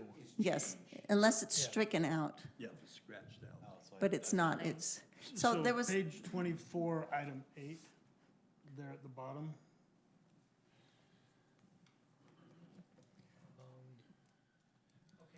This isn't holding up the certificate of occupancy.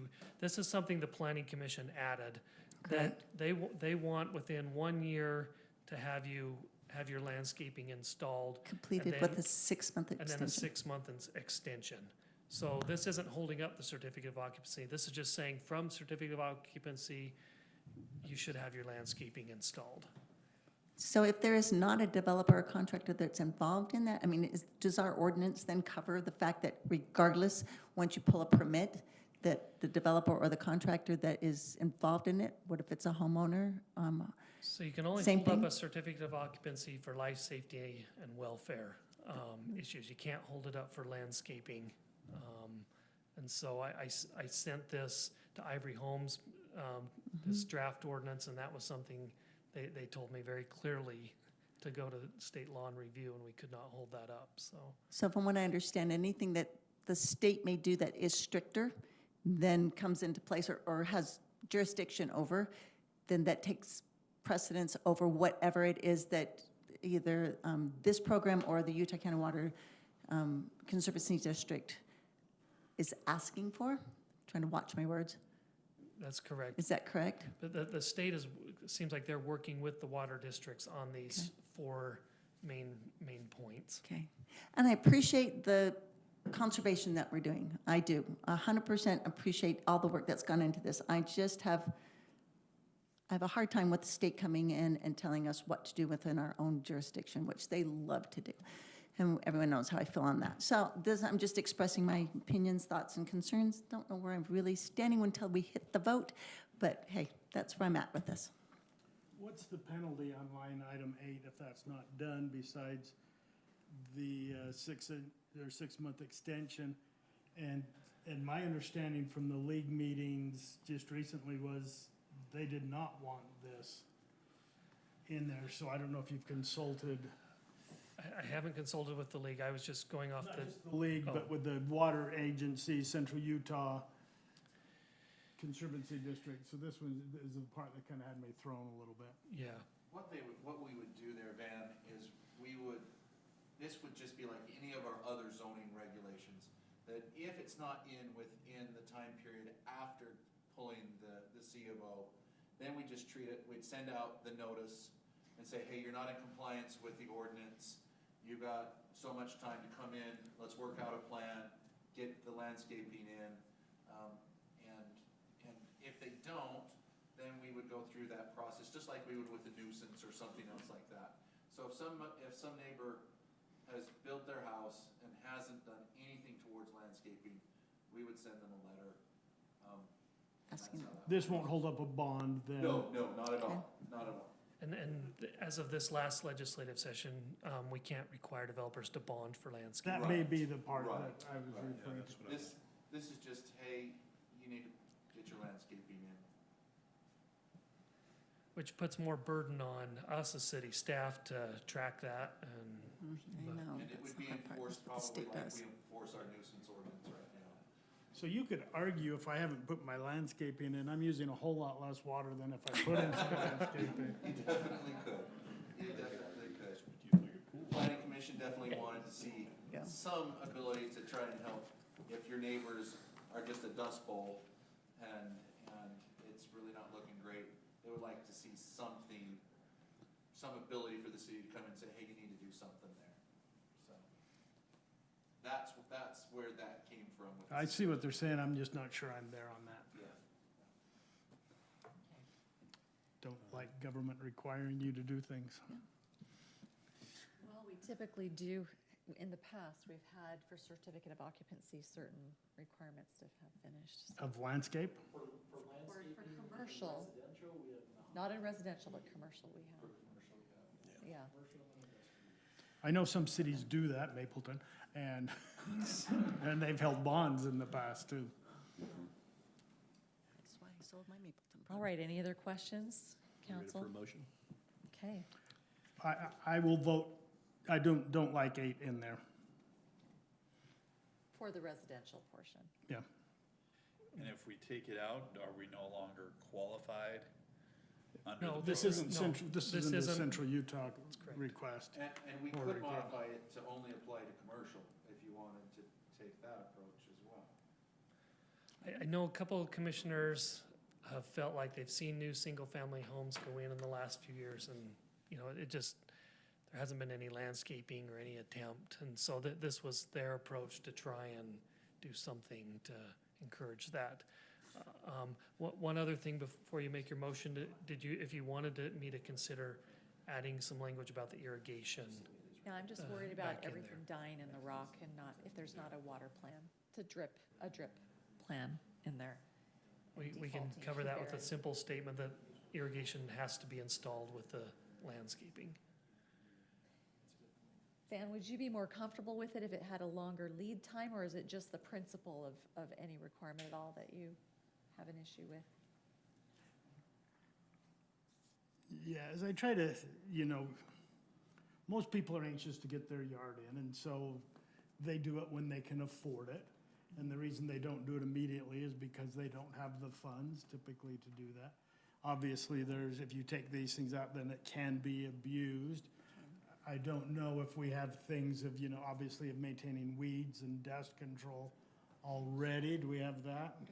I mean, we So- do, with 6 inches is to cut your weeds to 6 inches. There's an underlying backstop of maintaining, not letting it get out of control. Yes? So a question maybe for Mike, how this might be interpreted. If this was taken out, is the assumption then that there is a requirement to have the landscaping go in and it should be done by C of O issuance? There's right now no date that says when it has to be done. So if we strike this, in my mind, the assumption by the ordinance is that it's done at C of O. So this may actually Make it provide more worse. lenience than Yeah, I hadn't thought not about having that. it at all. I think 18 months is plenty enough time.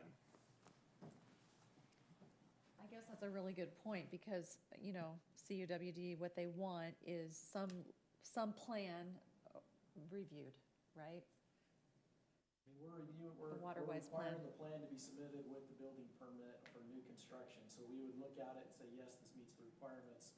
We issue the permit, they build it, they construct it, we issue a C of O.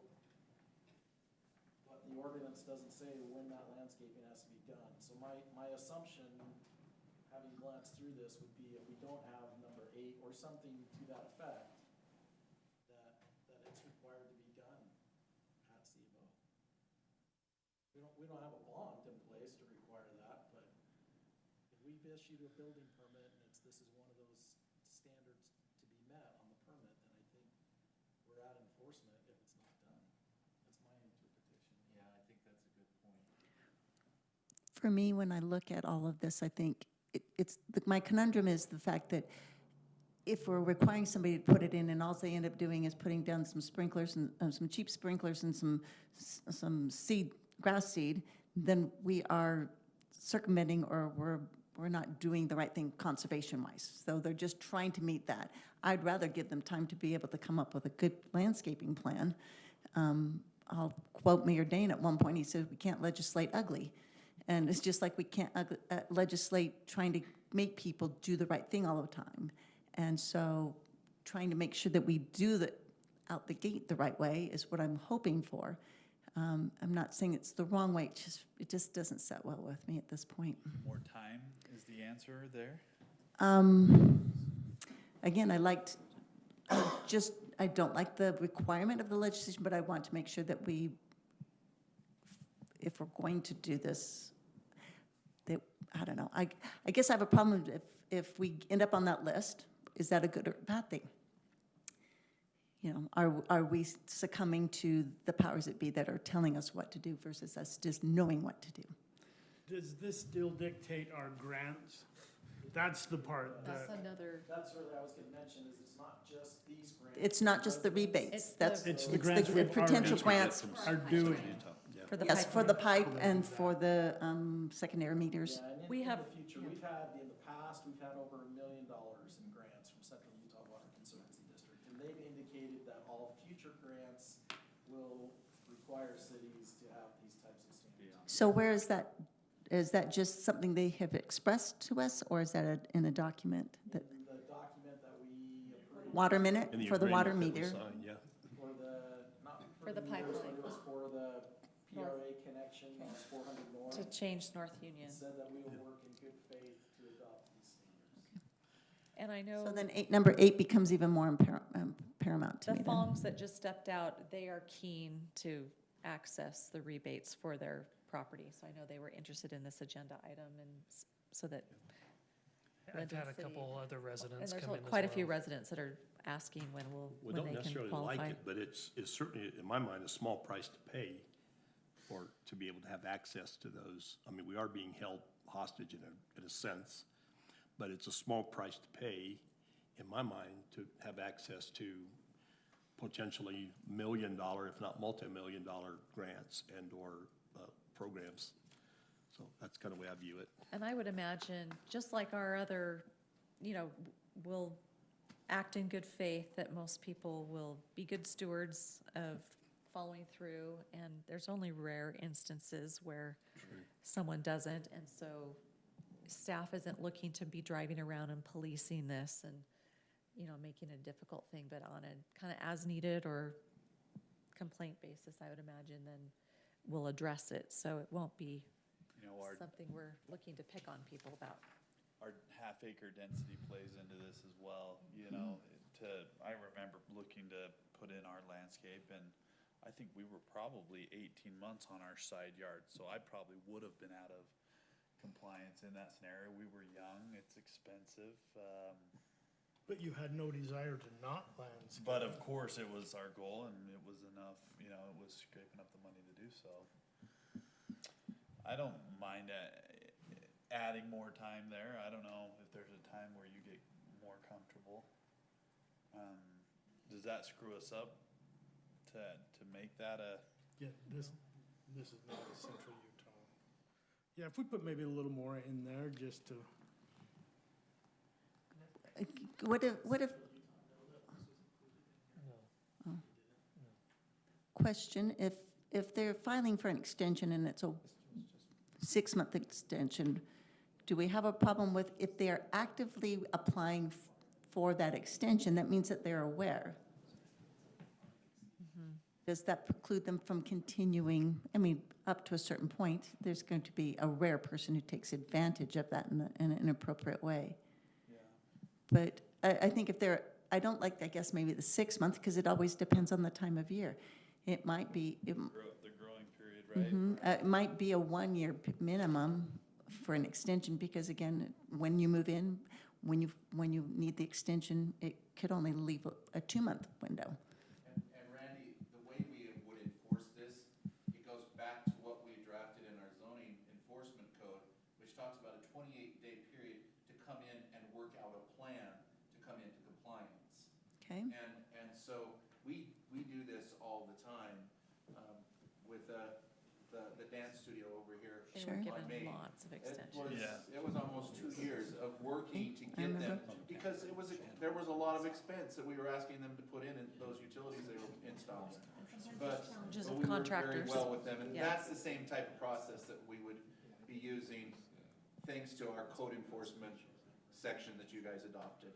So, but it would not, we're not precluded from making it a 1 year extension here No, if we no. would like. Right. Well, to Adam's point, though, if we don't have some sort of time limit, then conceivably it could go on forever. Yeah. So I like the notion of having a time period in there. And just to be clear too, this only applies to residential. Commercial, we New would. residential. New residential. Yeah, Yeah. for commercial, we would, give them a There'd be notice that, oversight. when they have to have that in. On the plan that has to be done, what are going to be the requirements, the parameters of that? How difficult is it for a potential homeowner to put together that plan? Would they experience costs in doing that? Are you talking about the local scape in? No, this landscape plan that would be submitted to the Okay. city for. And that has to be submitted when you're getting the permit. Okay, thank you. So, really it's labeling things and giving us a percentage and the types of plant materials. So it's giving us a site plan. A lot of that could even happen on we have those site plans already. Do it on the So- side or plot plan? So if the developer's willing to release that to them, then they can just draw it on there. And so giving us the types of where, the plants, where the driveway's at, any fencing, the quantity and size of plants, and then the percentages of landscaping, the percentage of lawn versus, planting areas. Will there be information provided on acceptable items and suggestions, a list of things that they can choose from that are acceptable to help them that aren't landscape architects and? Yeah, there's a lot of really good information from Central Utah Water Conservancy District on that local scapes. But would website. that be provided to them like when they're applying for their But so permit? my plan is to work with Mary and have her help put a landscape handbook together. So it'll have all those links. It'll have, good, plants that grow well in this plants. environment. Same with trees. Put that information together. So similar to like our accessory apartment handbook that we have. Do you have any idea of what costs to landscape the way that they want, what that adds to a home? Yeah, I don't. I mean, we do talk a lot about affordable housing, and here we are Yeah, that's to something. impose regulations that make it more expensive. Yeah, that's something that has been brought up when I was at a Home Builders Association meeting recently. Provo City had presented their ordinance and to the Home Builders Association, and that's something they brought up a lot. In that was about how this could affect affordability. Amen. But part of that affordability is Mhm. reducing your water usage. I don't know that the difference between what you have to pay under this new ordinance and what what you're paying, that you'd have to pay without it. But part of that is over time, you would recoup that by just, this is what, yeah, by the saving of the water and so forth. Yeah, and one thing that's in this ordinance too is the Planning Commission wanted the ordinance to say, and Central Utah was okay with this, that your side yard went up to if you're installing a fence, that your side yard went up to where the fence is installed. So let's say your fence went to your side of right to the front of your home, then you really only That's your landscape the backyard. front of your home, because that's, under this section, it's considered your I backyard. did like that. That, so, and Central Utah they came and presented at the Planning Commission's second meeting, and they were okay with that. All right, council. All right, what are your thoughts on this then? And I appreciate those comments and thoughts and. I'm prepared to make a motion if discussion's done. All right, I move that we approve ordinance number 2023-1-0, adopting updates for more water-wise landscaping standards in the provisions or in the paragraphs or sections of the code listed, and the one, and create Title 17.19 water-wise landscape and design. And with the addition with the addition of that was duly noted, Mike's got it, The regarding irrigation be irrigation provided. through the, yes. through the rock. I'll second that. Okay, we have a motion by Councilmember Vanchery, seconded by Councilmember Magalby. Can I ask, did we put out a longer extension on that, or no? Okay, so. okay. Okay. Any further discussion on that motion? Randy, what was your question? Did we put a? On that number 8 that Van was talking The about? 6-month Right. extension, could that, Extended the 18 months, though. but when we talk about how that process works, It's a little more flexible, there, perhaps. it can be longer than that. Right. Okay. All right, we have a motion and a second. All in favor? Aye. Any opposed? Nodding opposed or not? Aye, okay. It was a quiet one. so- Okay, none opposed. All right, the motion carries. Great. We have a new ordinance on the books. All right, hopefully, okay. Item number 9, this is a review and action on the Canal Drive Utility Replacement Project.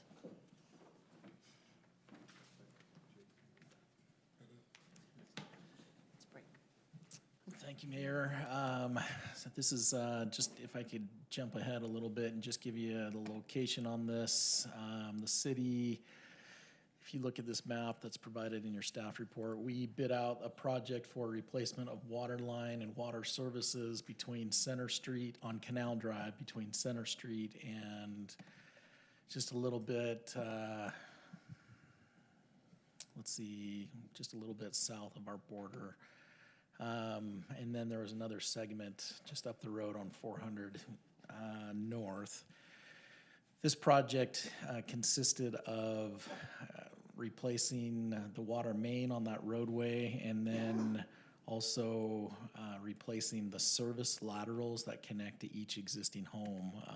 Unfortunately, this line is estimated only about 28 years old and has already experienced significant failures due to what our engineers and the construction industry is calling hot soils. And so it's corrosive soils that were backfilled around this pipeline. It was a ductile iron pipeline and over time has corroded faster than other areas of town. It does not appear that it was bedded in proper materials, sand or otherwise there. So we bid out the project. We received only 2 bids, and they came in substantially higher than our engineers' estimates for what we hoped the project would come in at. Condi Construction and TEC Construction, sorry, that's a little fuzzy. Our engineers' estimate was this year about $2.2 million. Our low bid was $3.345 million. With something to make this short, we are recommending to reject the bids that we received, and we plan to bid this out in the fall of this year with hope that if we advertise it as, hey, contractors, you can do this work over the winter time, we might get some better pricing. This was a little late in the season. Most contractors that do this type of work, they're already lined out for the summer and fall. And so we're hoping that we'll get some better prices if we hold off and rebid this again. I did want to identify with the number of homes that are included with this project. There's this number here per household. There and here, we had an additive that was thrown in as an alternate and asked the water replacement being the base bid and then an alternate adding the replacement of Canal Drive. This would just be redoing the entire surface of Canal Drive. It's in bad shape if you've seen that. And again, our engineer's estimate was just over $1 million, and they were close to what our engineers had hoped for the replacement of asphalt. However, I just want to bring to your attention the per household cost on this water line replacement, almost $42,000. So in 30 years, our utility rates would be technically expected to have accumulated enough operations and replacement costs for that much money. It's astronomical. The concept that we will be able to lower utility rates in the future and save enough for our entire city's roads, sewer, water, and storm drain replacement someday is very, very slim, that we would never stop raising utility rates. This level of cost is not feasible in the future for us to bear that as a city. And we've heard of other cities struggling to keep up with the roads and utility maintenance, but I wanted to identify this. This is a unique project, but extremely expensive to replace utilities. So I hate to be that Debbie Downer, but this is the outlook for us is challenging as a city. Further east on 835 East, we have those corrosive hot soils. Have we located any other areas where this is occurring? Yes, and I couldn't name those off the top of my head, but I have heard those referenced in several areas. And some of it literally is there's an age where we had a boom time in the early 90s where we had a huge amount of infrastructure going in, and some of the material and backfill, I don't know that it was carefully looked at, to be frank. Adam, what timeline does a pipe system like that typically endure? 40, 50 years? So now we're using, my understanding, we're using more of the PVC piping, which would have where our hope is 50-year life on water. The ductile iron, 28 years is not great. So, That is tight bidding on those two bids. it is extremely close. And so we may bid this out and not see a break on that. At that point, we'll be looking probably in a few options. We'll be looking to pair off maybe some of these side cul-de-sacs that were included there. These 3 cul-de-sacs, if those can come off and do those as separate projects, or we shorten the project or break it into a couple different projects. So we'll look at some alternatives when we bid this next time. So our recommendation is to reject these bids, and we'll move on. Yeah, I think one said 7 bidders came to the pre-bid meeting, yet only 2 actually submitted bids. All right, this is an action item. Any further questions?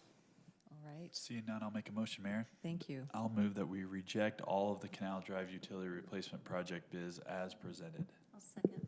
All right, we have a motion by Councilmember Hoyt, seconded by Councilmember Powell. All in favor?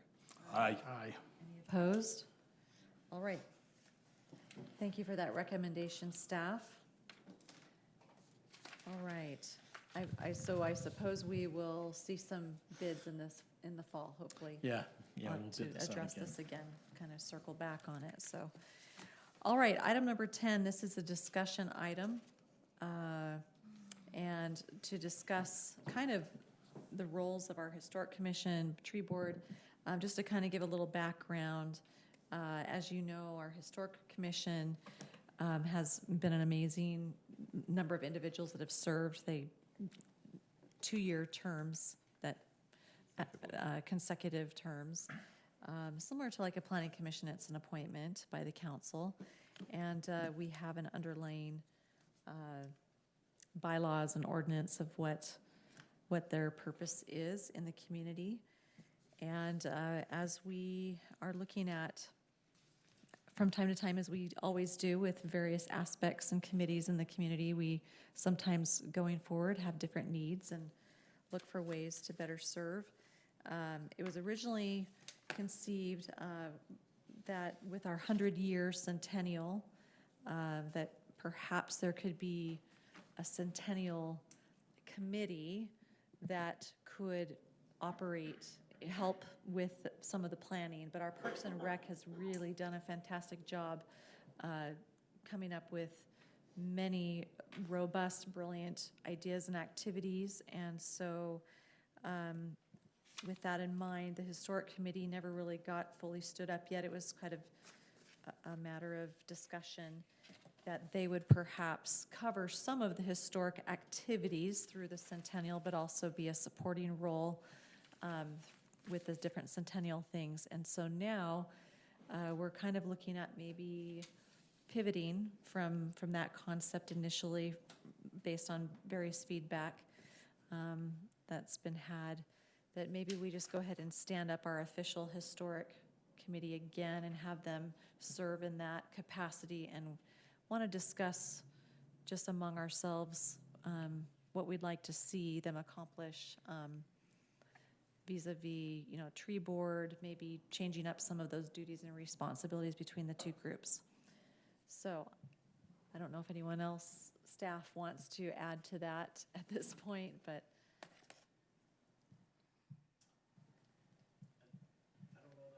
A lot more to throw Okay. in there, Mayor. All right. This is a discussion item just to It's a talk about the discussion. roles and purposes of those. We did include, Heath is here. Heath is here. Would you like to come forward? Would you like me to? I would love for you to come forward, yes.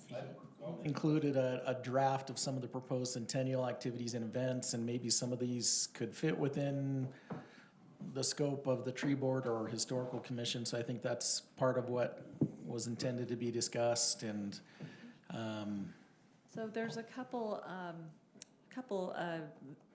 areas that they have served in the past. So the Historic Commission was doing a Yard of the Month designation, and one suggestion, Daryl serves on our tree board, and he was also the liaison with Centennial, was perhaps I would be better suited for a beautification award like that to be with the tree board versus the Historical Commission. So that was one area of discussion that could change. The tree lighting ceremony probably stay with Historical Commission, although it is a tree, just because that's a historical event. Have them have, the tree board has their Arbor Day event that they host. Historical still host the tree lighting in conjunction with what's done there. And then, maybe with the Centennial, we kind of let Parks and Rec oversee that, and then some of these commissions and groups could help with particular events throughout the year. So that's kind of where we're looking to go at this point, but wanted to get all of your comment and feedback about how to best utilize. Is there a historical commission? I thought it was disbanded.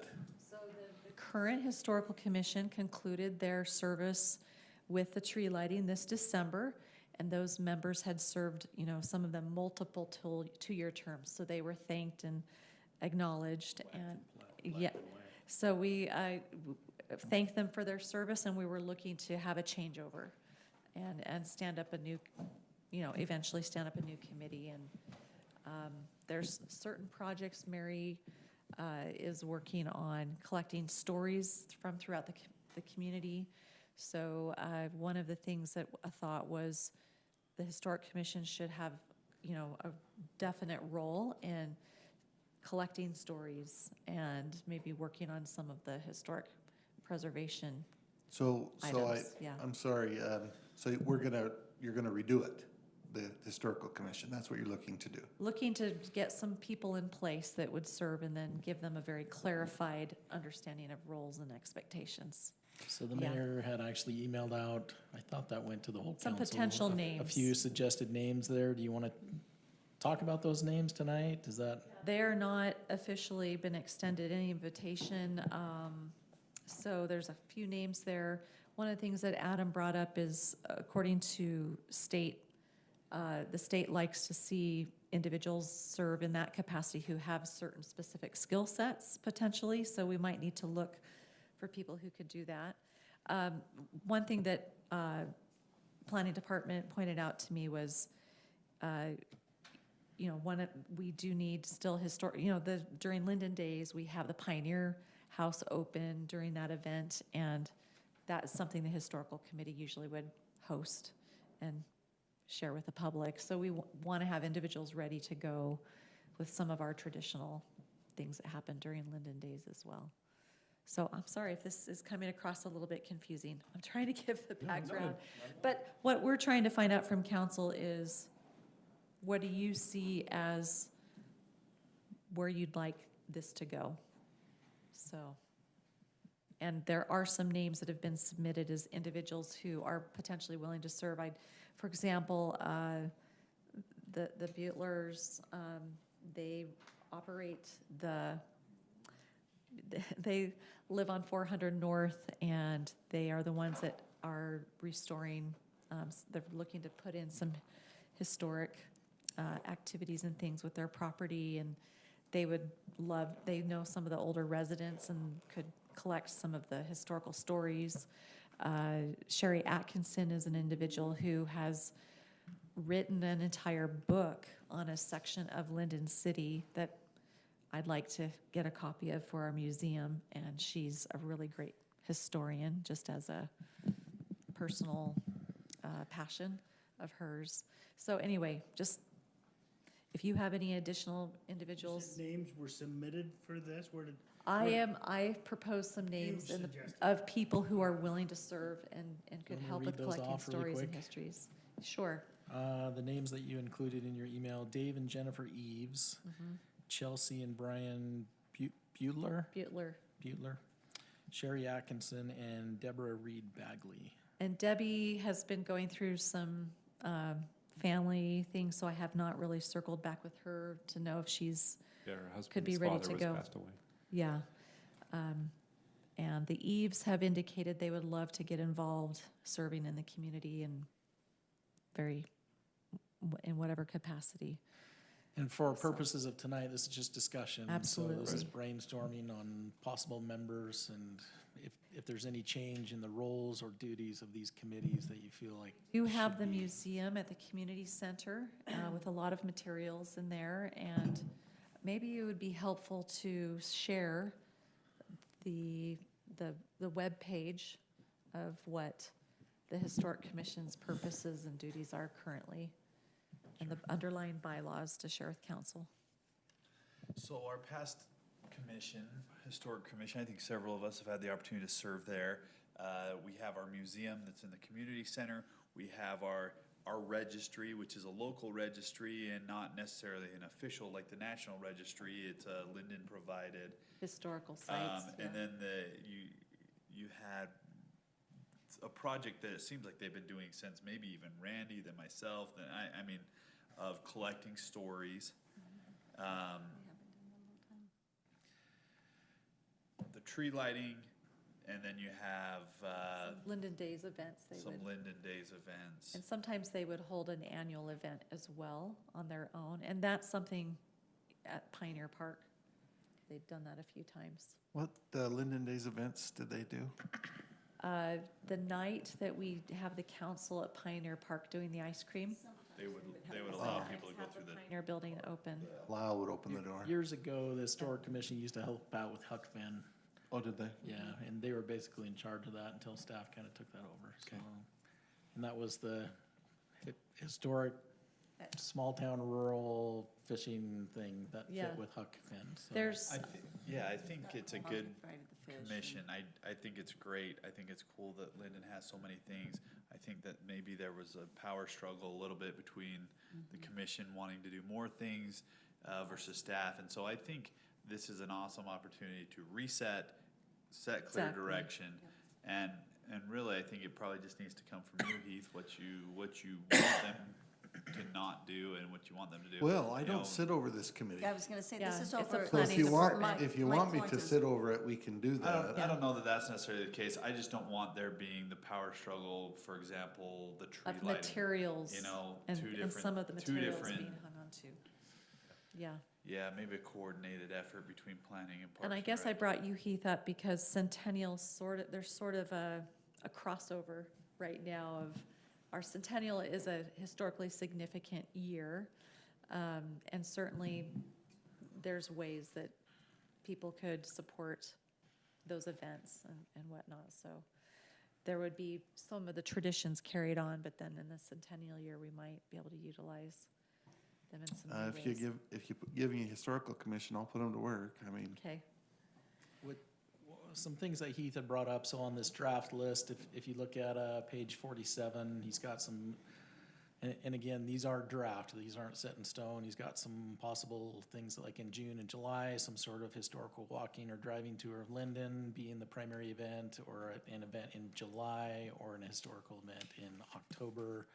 And then in December, they've got the display at the community center, just as a few ideas of things, but nothing set in stone, so. And their liaison would still be planning department. We're not suggesting to change that. And there are some projects ongoing. And if Mike wants to add anything, I know we have the Colomar bricks.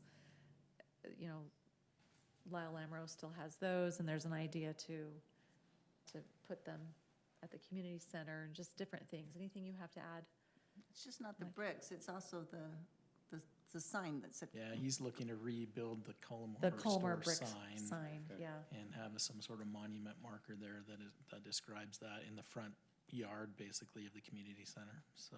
I personally thought that might fit better at the Pioneer Home, but he would like it a little bit more visible. Lyle would like it a little bit more visible, so we found maybe a place in the front of the community center where we can tear up some grass and put it in. Mike, is there anything you'd like to add? No, I don't think so. I think I like the idea of defining more what they would do. And like we've talked about, the ordinance is pretty specific in just recommending historic locations in Lindon. But, you know, if we want them to do some additional things, I like that. I think it should just be detailed and let us go to work on that. Yeah, I like the idea of maintaining and managing both the museum and the registry. That could use a revamp. I think it's been a few years since we've looked at that. And then, and as needed, you know what I mean, as appointed by you. One of the things that we've talked about as a group with Daryl is maybe a December event, redoing in some part that historical museum so you can go in, a la Lagoon. Maybe plexiglass and shelves where some people would feel good about showing their bottles and stuff like that are Pioneer, that are safe. And because right now it was just the Historical Commission's meeting room. And Alan. Locked most of the year, yeah.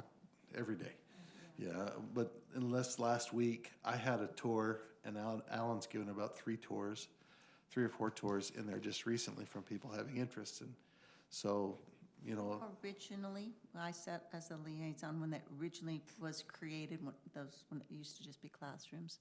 And that was the intent, is that it would have some sort of a docent kind of an opportunity for somebody within the community to give tours, but not so much staff. That I feel bad that it's staff that's having to do that, but it'd be wonderful for us to be able to showcase that. I haven't checked with a lot of individuals, but I have had a few make comments that I have grandma's oil lamp. Would you be willing to show it off? No, because I don't want it touched or damaged, but if we could do something, what they did at Pioneer Village, so to speak, where they could be behind a rail and behind and plexiglassed in where people could see it, with donated by the Hoyt family or something like that. That was one of the ideas we were kicking around for December. So certainly a historical commission can help with all these things. Part of the interest for this discussion was to possibly generate a few more names for this historical commission, and a lot of this also began when I was trying to wrap my understanding around what we're going to do for the centennial celebration next year. The concern was with several of us that creating a committee that would then help with these centennial events might be more arduous than just having Heath and his staff do it. And then historically, some of these committees that have been created for events, whether it be Lindon Days, they sometimes drop the ball. And so we wanted to make sure that there was a in-house group that are employed to make sure that these events are successful, but they can support complement but not lead out. with citizens in some capacity. I think there's a lot of people who would like to participate in that. It's just finding the right individuals who are responsible enough to follow through is what I hear. Yeah. So does anyone have any other potential individuals that you would recommend for historical commission that are neighbors or? One of the things, someone with architectural background, what were the different skill sets that would be ideal to find individuals that could, that the state. And likes we us to did have. check with the Historic Preservation Office, with the state, and they said you can't apply for a waiver of that if you can't find those individuals in your community, but there's an encouragement to do that, so. Hang I'll on. send you a name or two. So for, as far as as far as moving the Yard of the Month Beautification Award to the tree board, how does council feel about that? Seems appropriate. You know, it's my, I'm sorry I interrupted. It's my understanding that that was just something Lyle started. Did you want to continue doing that Yard of the Month? Currently no longer. Yeah, but it wasn't, is that a focus you want to continue? They would do the like Yard of the 3 Month? different sections of the city each month. It seemed like they would have like the west, the center, and the east. Is that correct? And the tree board is, yes, your area, so that's a great question. So I think it was a positive thing for people to Oh, I have, think so too. you know, an acknowledgement, and Lyle had those beautiful signs made, and I understand they're with the city again. I mean, I know that they've So- been turned This in. would be a way to highlight people that have made adjustments to their landscaping. Yes. The that Water are now Conservancy as well. water-wise and- Trees get water, so maybe it does apply with the tree board. I'm reaching here, stretching. I like it. Okay. Was there anything else, Daryl, that in regards to just, okay, Starting the Historical Commission, if we want to do that, especially with the 2024 events that we want to right. accomplish and move forward with on the histories. So are you looking for any recommendations for some centennial events, or that not on the list of things Well, to we do? did include that. The list That's is in the your- packet. In your packet, and that's the draft. So Did it's, you want any now's the suggestions? time Now's the time? to look at maybe adjusting those, or if something sounds ridiculous, we would need to know. I just have 2 thoughts, if I could, on that topic, is that on the tour, whether it's by car or of the different ones, I'm wondering if we can use, on a limited basis, but make available the city bus, our little, and have people schedule for that opportunity, maybe to go as couples or something like that, to maybe get some sort of a Universal Studios type tour of some of our community events on a reservation type basis. If that might be something that would bring community together on the little bus. And then I had a funny thought, and that was maybe welcoming our newest city member after our March 25th, like a little diaper bag, kind of like they do for the first Born baby of the baby. year. So maybe the first baby born in our second 100 year. I know that we've talked about trying to find the oldest person, but maybe finding the newest person in Lindon is just a little thought that I had. One of the things we're being real careful about is finding the oldest resident, because they might be in a rest home and not make it that far. Yeah, so we're just being really careful about what we do call for. That's why I thought maybe if we Veterinarian. just use the newborn kind of version. Everyone 100 and older. Okay, I gotta talk a little bit about the L on the mountain. This has been joked about forever. When you go up into Salt Lake, there's a U, there's a G, there's a space, and then a Y. If you throw an L into ugly, that's what you've just. What's that spell? Well, some people chuckle about it if they're thinking about it, but. I've never heard it either. Oh, we've joked about that for. This will just be a temporary L. Yeah, it's just like the ones that when he lights that one, the G, Whether we the- just the have heart of somebody the for, snowflake that or guy for a whatever, but- week. We're trying to get in contact with him, take his solar lights up But to there on stay. Old Baldy and build us an L. So I had to throw that out, just so you're aware, when somebody will mention it to you, and they will.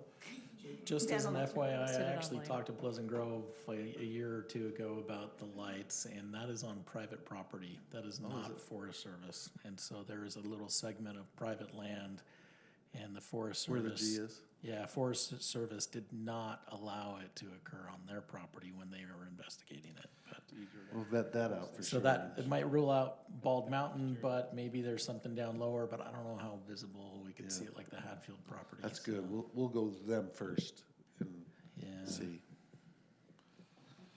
Great. We'll do it with drones. right? Well, review that list. It's quite amazing and comprehensive, so, It's and a wonderful list. yes, so please give your feedback via email to staff if you have any other comments, and then maybe share some of those names if you have some individuals. We need someone. Adam, did we pull that up? So, yeah, it's actually, Mike pointed out, it's actually adopted as part of our ordinance, and so this is in our own code. We've got to have at least 5 members with demonstrated interest, competence, or knowledge in historic preservation appointed by the city council for terms of not less than 2 years to the extent available in the community. 2 commission members shall be professionals as defined by the National Park Service regulations from the disciplines of history, archaeology, planning, architecture, or architectural history. We have had in the past, Lynn Lamone was our chair for a while, who's an architect, and we've had Lyle, who had that construction and building background. We had Jim Dane was on there as an architect for a while, and so we've Have tried to done have construction, some so of that that's their influence. Anyway, so it's to the extent available, but the state did indicate, they replied back to Mary, she asked some questions, and there is a waiver available. And this is just so that we're eligible for some state historic preservation grants. We would have, I know for certain, at least one of the members already meets that, possibly a second of the names that I submitted, so we may be there. I have seen some communities will advertise and say we have openings in certain committees or boards, and if we wanted to, we could send out a request for those that are interested. They submit basically an application, and then you can choose those individuals or not, and it might be a way to find people that we don't know. I've always been in favor of some sort of a list of ways for them to get involved in our city and volunteering that way. I've always been in favor of adding that as a tab or something in our city. I'm in favor of that. I'm just hoping we get response. So. Right. Okay, well, thank you. Any further discussion on that item? So Okay. I would suggest to the city that they do that so that we can Advertise for those that, interested. for this specific. Agreed. Are you guys okay with that? Mayor, are you okay with that? Yeah, okay. All right. Sounds good. All right, we're on to item number 11. This is also review and action, placement of park tax opinion question on the November 2023 ballot. Right. So just a little bit of background. The city approved the park tax in 2012. It was on the ballot. Is that correct? Yep. Yeah, and it was approved. At that point, we had 66.7% of voters supported that tax for a period of 10 years. This is 1/10 of a cent on the sales tax spent within the city. The city retains all of that tax that's generated here. It's not distributed to other entities like other sales tax dollars. To date, we estimate approximately $6 million in funds have come in since 2014. April of 2014 is when we started collecting that. So we've notified the county. One of the requirements is to get their feedback and see if they intend to put something on the ballot for a countywide tax. They responded, and they do not intend to seek that, impose that countywide, and therefore we can proceed forward with an opinion question. If you choose to place this on the ballot, the language on that question is included here in page 49 and 50. The question would be the same as what was on the ballot in 2012. Shall Lindon City, Utah be authorized to impose a 0.1%, 1/10 of 1%, or 1 cent of every $10 spent in Lindon, a sales and use tax, park tax for the purpose of financing cultural and recreational facilities and ongoing operations, and to finance ongoing operations of cultural organizations within Lindon City, and which tax would remain in place for a period of 10 years. So if you choose to move forward and approve this resolution, then we'll go through all the processes to have this on the ballot this November. This was so exciting 10 years ago. I remember sitting with Heath, and we talked about this a lot. It was such an exciting time. It's so exciting to do this again. The Tremendous success. 45 to 55% of sales tax received from people not from Lynn. How are we getting that number? And it So- seems like 10 years ago, that number was a lot different. It was 85, in the prior, I'm gonna have to pull it up. In the prior one, I think we sat at around 70%. Chase and I have spent a lot of time trying to estimate this, hours and hours, I think. And we think we have better ways of calculating this is probably the best I could say. And a lot more time and effort has gone into it. We feel like this is as good as we can probably get. We started off using some information from the Utah Taxpayers Association. They came out with a report each year that says an average Utah household spends X amount of dollars on sales tax, and they break it out in different categories. And then we've plugged in some differences in some of our rates here in Utah County, our sales tax rates, and our populations, and some of the sales tax that's been generated here through a lot of spreadsheets came up with this. And so let me pull up that old pamphlet and see what it said in that one though before. I know that it was much more successful than we anticipated, on top of the fact with the state, with the governor putting in, the Governor Herbert putting in the internet sales tax helped our sales tax base, and then of course it helped our park tax. Do we have any pictures of the Lindon Elementary instruments that that they purchased with the park tax? That'd be great marketing material. I took a picture there tonight. I mean, if you had a picture of kids with those instruments, I mean, I feel like that's always been well received. Be good Marty may marketing. have something like that. Yeah, Marty Weber would be a good contact there. I worry about the anti-pickleball movement with all the pickleball courts on there. Something more diverse. Little cold fish. This is great. Super exciting. Yeah. One of the things that staff pointed out as well is similar to last time, the city could provide data points on the tax and, how many individuals are from outside the community spending in Lindon and whatnot, but it would be, the city cannot politically promote it to be voted upon, so that's something where we, as elected officials, though, we could try to, put it on social media or show support or not for it. So it would be appropriate for individuals, including individual elected officials, doing it outside of their elected capacities, to perhaps contribute to some pro-park tax signs if we chose to, then disseminate and try to do some advertising that way if we chose to. Okay. Correct. Well, I'm searching, Dan. Give me a second here.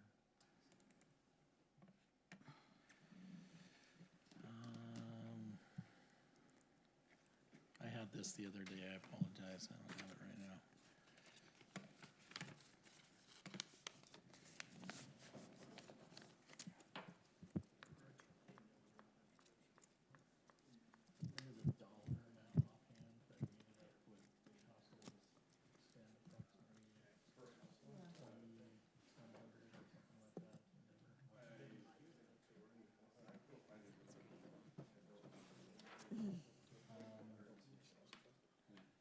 All right, well, Adam is looking up that information. Is there anything else, council? I'm excited to Any make other the note. questions that you have in regards to this? This is an action item tonight to go ahead and request of the county to put this on our ballot. After I'm we, ready to make a motion unless somebody else is dying. oh, I was ready. You do. Okay. Okay. I move to approve Resolution 2023-10-R, approving placement of a park tax opinion question on the November 2023 ballot as presented. Second. All right, we have a motion by Councilmember Broderick, seconded by Councilmember Powell. All in favor? Aye. Aye. Any opposed? Okay, it is unanimous. This will be on our ballot. Let's get it approved. All right, I see big smiles from accounting. because not only are we going to have this on the ballot, but we're finally to their item on the agenda. They've been here all night for so patiently. All right. Adam, is there anything else before I move forward on the agenda? I will find that old one. Okay, very good. We'll I let you want to circle say, I back. thought it was around 70% is what we had put in that brochure years ago. I'm betting 85. And Okay. I'll be honest, Welcome. I was shocked that I think Chase did good data investigation on this, and it's probably a little bit higher than we assumed. They call that But forensic accounting. All right, I'd like to welcome Kristen and Chase. All right, well, this is a public hearing. Make a motion to open. Thank you. Okay, we have a motion to open a public hearing on our proposed budget amendment here. Motion by Councilmember Powell, seconded by Councilmember Broderick. All in favor? do you want those? Aye. Okay, we are now in a public hearing. Is that what you need the PowerPoint? Is that where we're? I'm gonna do the budget amendment part first, and I don't have that included in the PowerPoint. So if you can go to page 61, because I'm gonna start with the fee schedule change. That one fee schedule change. So we have been requested to add a fee for the Community Development Department of building permit reinstatement fee for $100. And this is for when somebody files for a building permit and it goes stale for a while. And so then they decide, okay, now I'm going to come back 2 years later and I want to redo it. And so a lot of cities are charging this $100 fee to reinstate it because there is some administrative things that need to be done. Sometimes plans will have changed a little bit, so need to review the plans, so that's, and a little bit of penalty built in there too. So. You said 2 years, is that a defined No. number? It's defined in code as 6 months, but they rarely,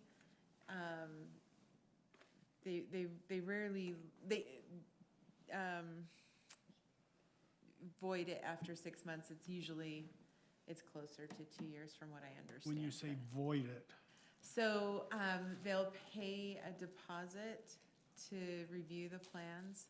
So I would need to check with Bryce at what point it would be charged, but. Yeah, so it's usually after, like at 6 months, we send out an official letter saying your permit's gonna be void if you don't see some action on it. So it would be after, it'd be after a 6, 7, 8 month period and then someone comes back to us and says, hey, I wanna get my building permit up and going again. Depending on code cycles, sometimes the codes may change, building codes may change, and so it's really staff's time and making sure we're ready to release that building permit. how many times does this occur a year, would you say? Maybe a dozen times, maybe, doesn't happen a lot, but it does happen.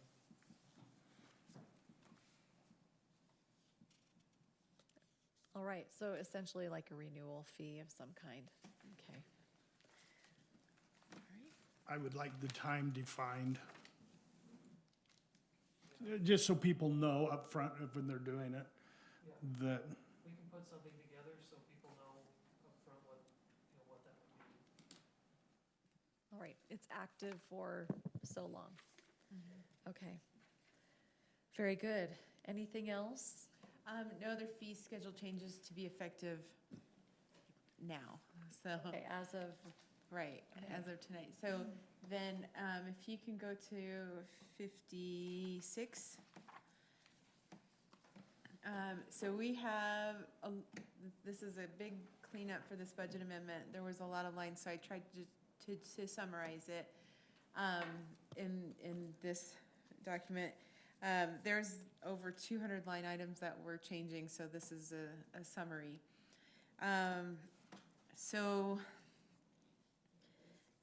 In the general fund, revenues are decreasing about 26,000. And then the use of fund balance is increasing 1.4 million. So of the decrease, a big chunk of that is the sales tax. I had built in an increase, and we probably won't see an increase and probably see a decrease from the previous year. So I'm looking at that general sales and use tax. 2021-22, we were at 6.9, and it looks like we'll end the 22-23 year at 6.3. So this is the first year that we have gone down, which surprises me because it seems like the sales graph is always trending upward. Why? This has just been in the last.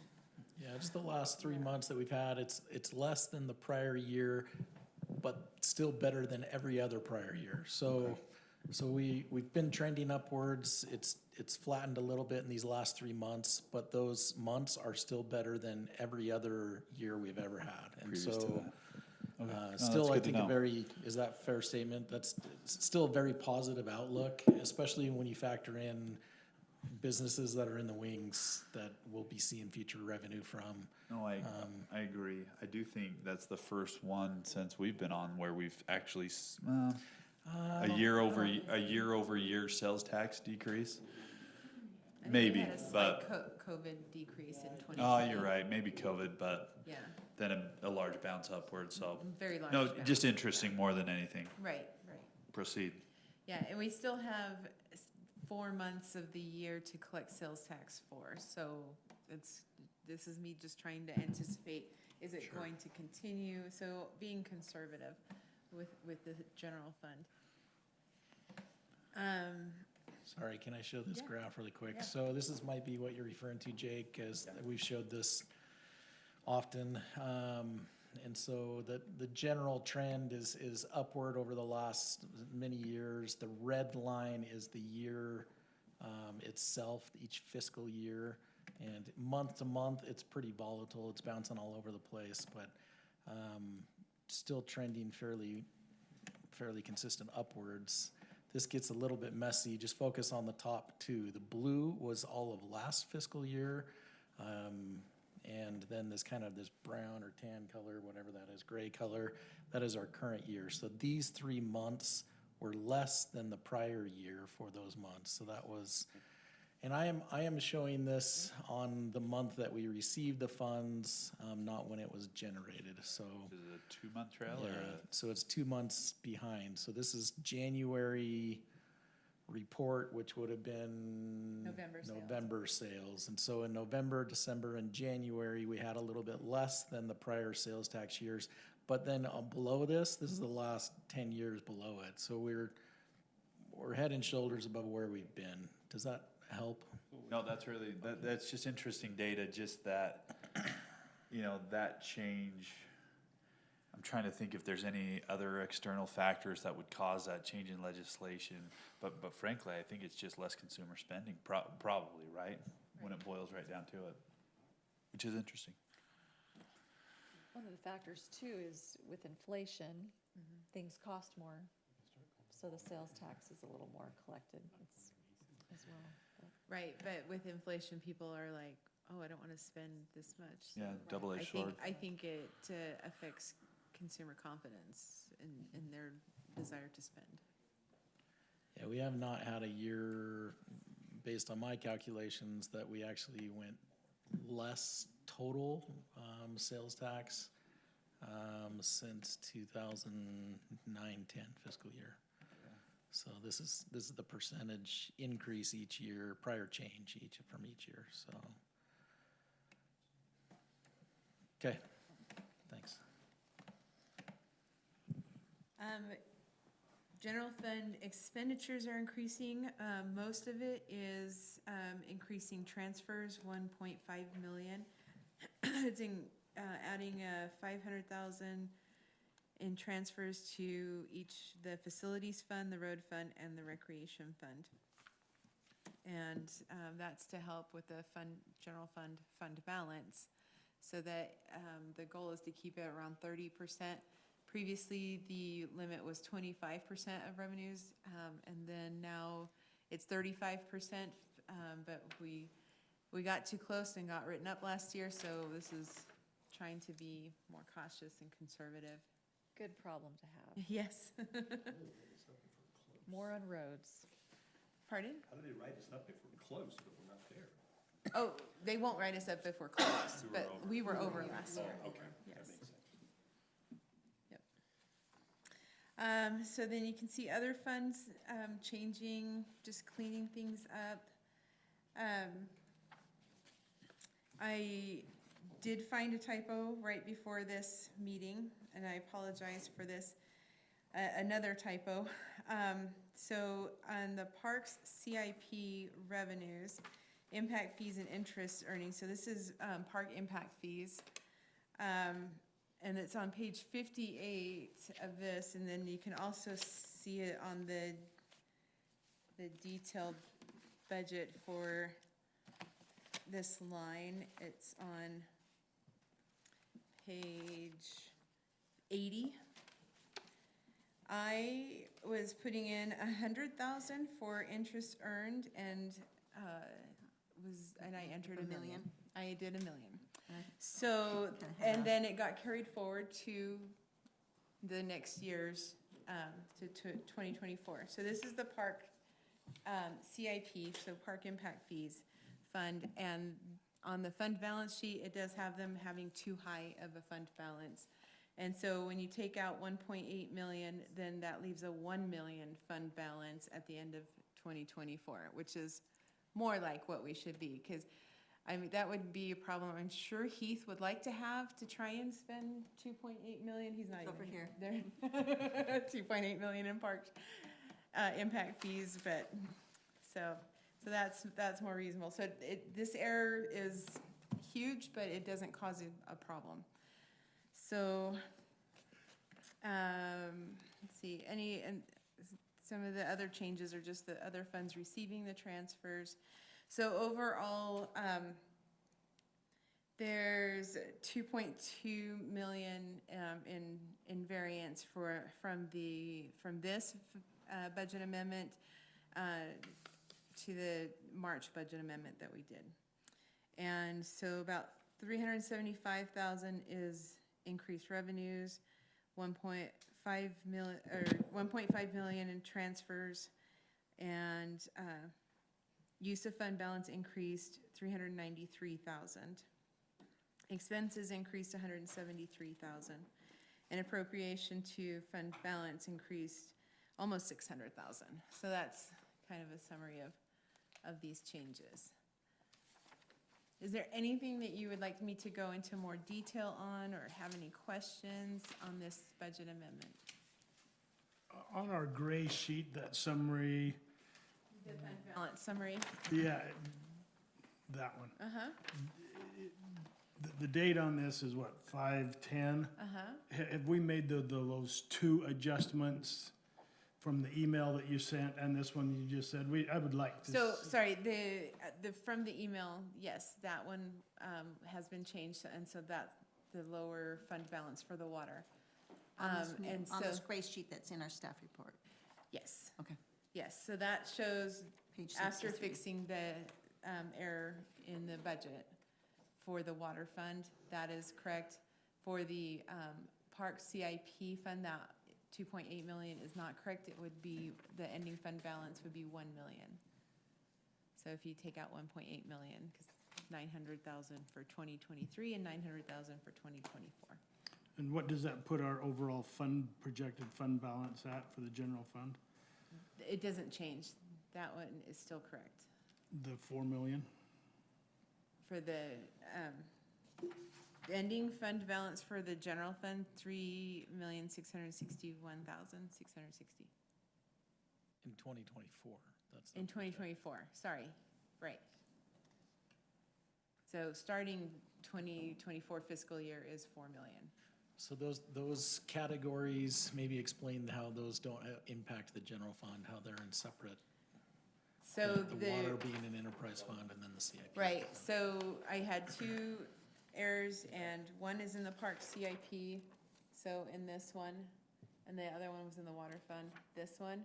So that does not impact the general fund, which was this one. So at the top yellow is the beginning for 2024 fiscal year, and this bottom yellow is the ending balances for the 2024 fiscal year. Does that help you? That makes sense.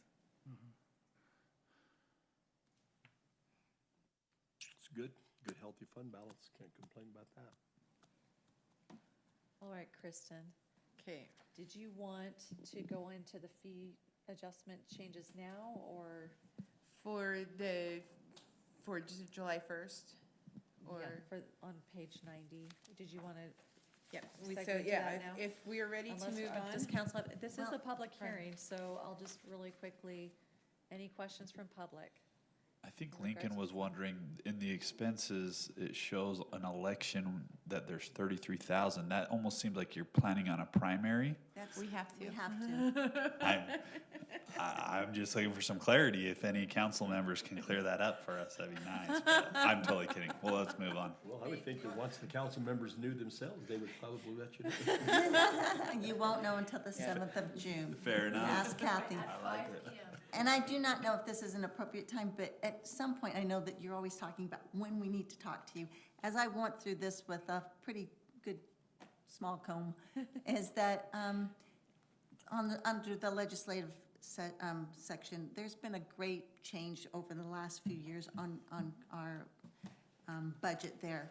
But there is hardly any change on the Planning Commission, and we have not discussed for a very long time compensation for our Planning Commission. And I'm just wondering if that is something that the council would want to address, a small increase of some kind, where we've addressed increases on a lot of other areas, but never Planning Commission. So, and I know this is the last opportunity I get to bring that up without having me pull my hair Yes, out. exactly.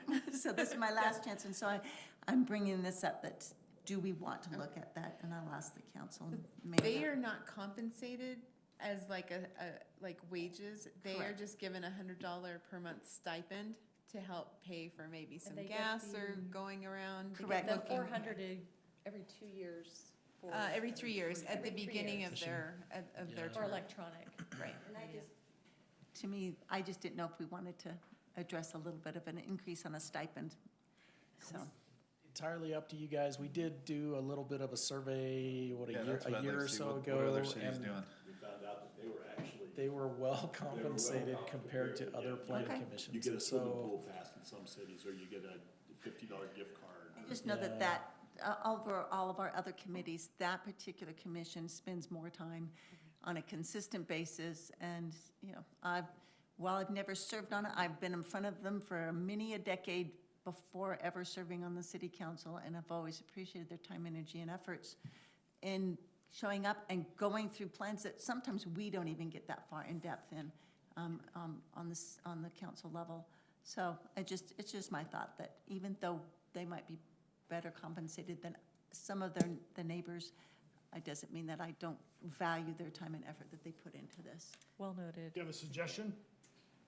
It wouldn't have to be much. Sometimes it's just the fact that we're thinking of them would make a difference. Perhaps just, it could be $20 a stipend. Some might find that insulting, but I find at least that we're talking about them, sometimes being acknowledged and having some sort of an accolade. I know years ago, we included them in our pool passes, and so we now do that, They so do get that that's an improvement, where they could only purchase prior to us bringing this up a lot of years ago, purchase at maybe employee discount rate or something like that, but And we're $100 a month stipend right now? I believe that's what it is. So I'm so appreciative of all the hard work that they put into it. And not one commissioner has approached me. So this has just been something that I've noticed, and this is my last opportunity of sitting on the council to do something about it. So this is just my thought. I'm comfortable with 20. I really am. I've got a good friend on Lehigh's commission, and they're paid $300 a month. Wow. And I think they put in a lot of time, a lot of effort. Yes. I'm comfortable with that. I wouldn't even mind going to 50. Yeah, I'm not opposed to that either. This won't sound like me, but I'd just double it and go to $200 a month stipend. I was going with my bare minimum, Here, but I'm 225, there you 225. go. Go for it. Anyway, those are my thoughts.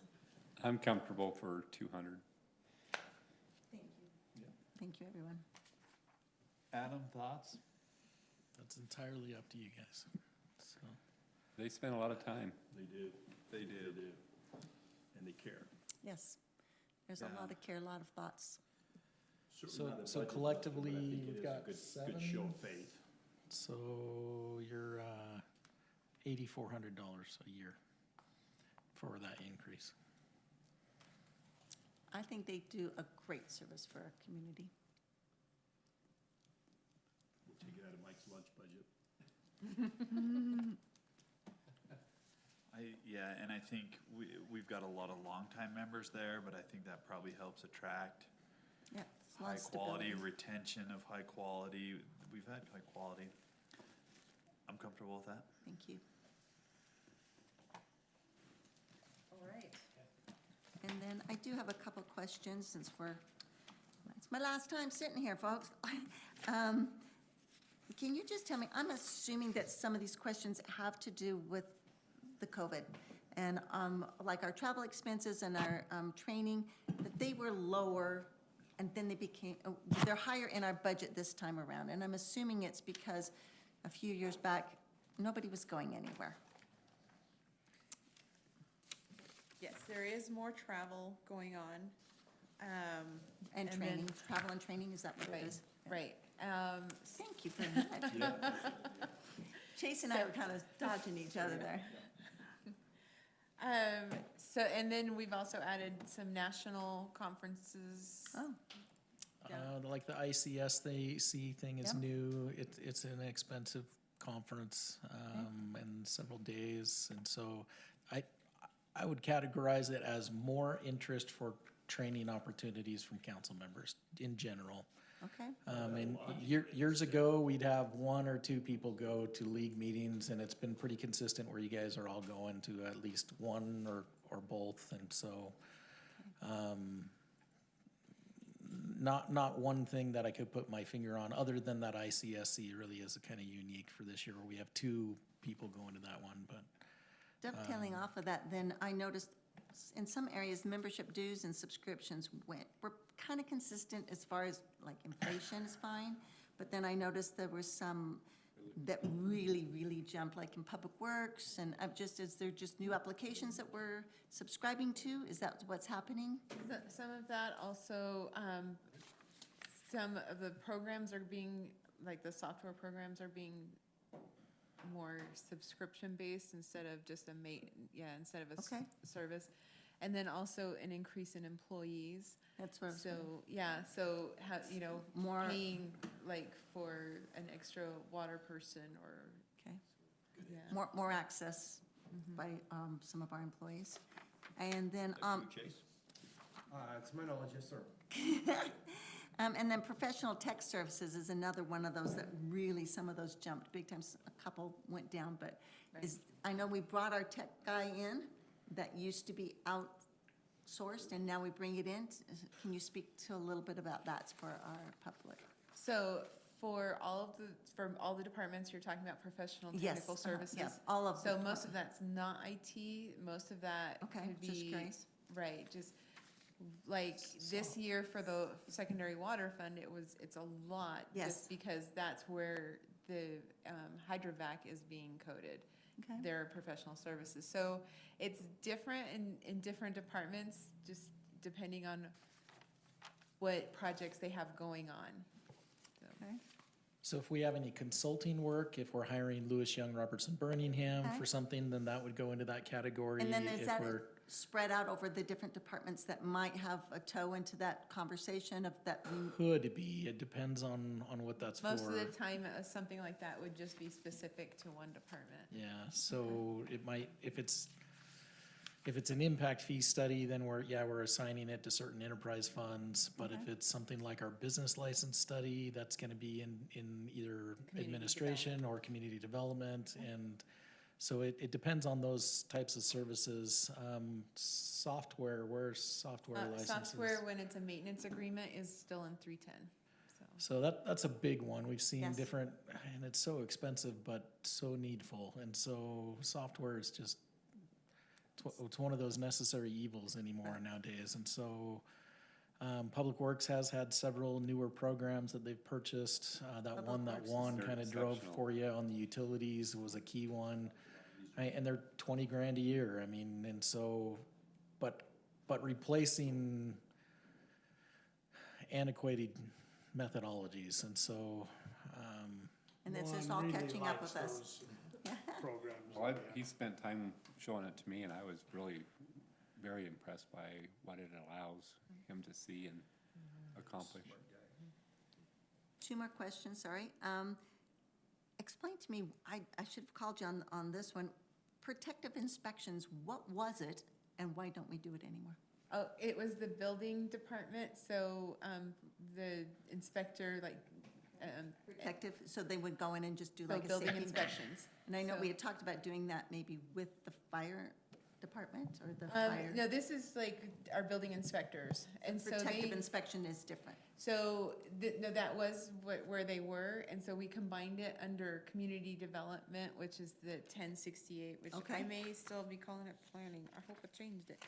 Community Yep, nope, it development? says community development. Yeah. so when Phil was here, he was a department head, a department of 2. And so Okay, so then you've combined that. we put all of that under community development. So Mike is the And you did that department prior director. to him leaving, you did that in 22, 23? We Or did, and so we combined those departments in the last 18 or 24 months, something like that, so.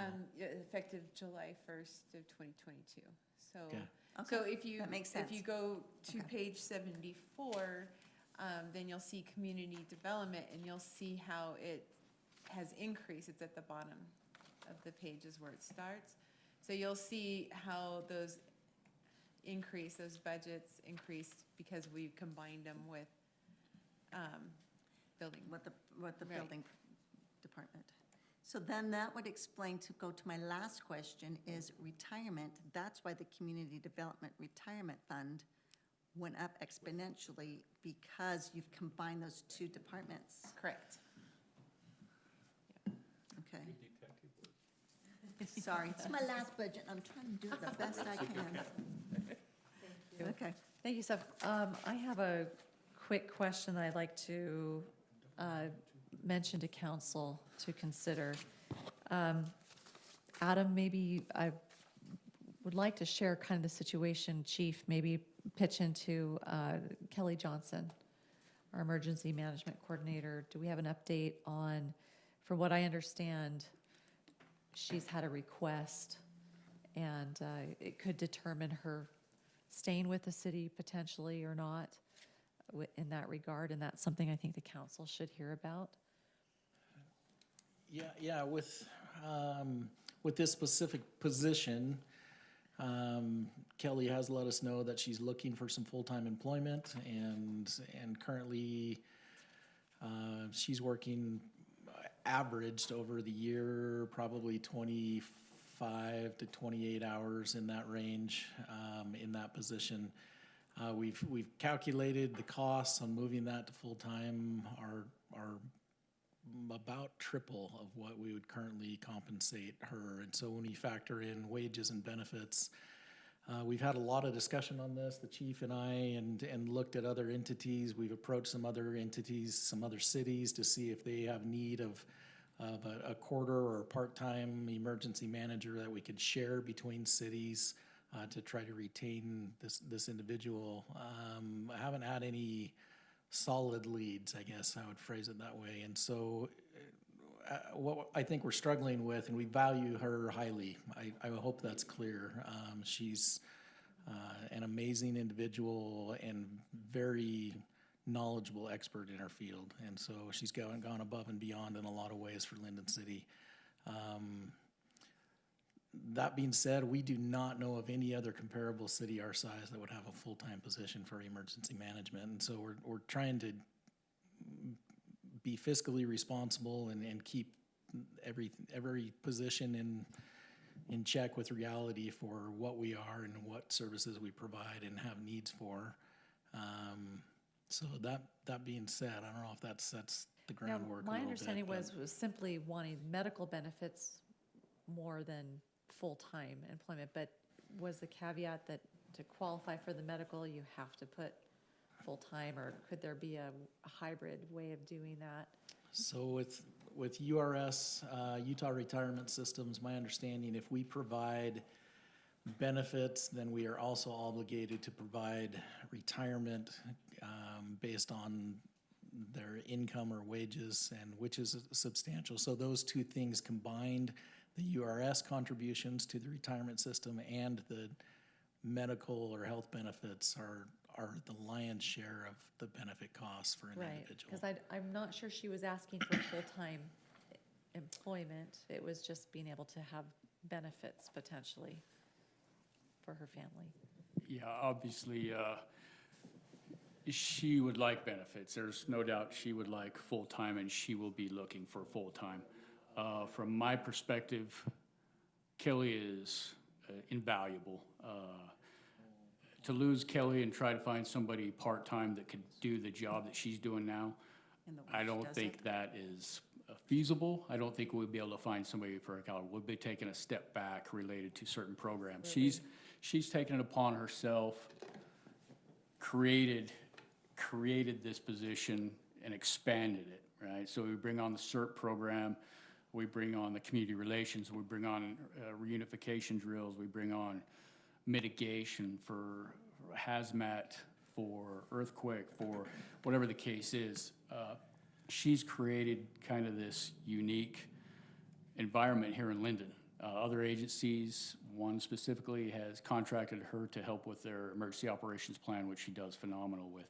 But that's just Like a Adam said, temporary, we've reached out to see what we could do to increase, bring in some funds to help accommodate this. I've looked at other internal, I could bring in some internal things, but it doesn't bring money to compensate for that. I've looked at other community outreach things.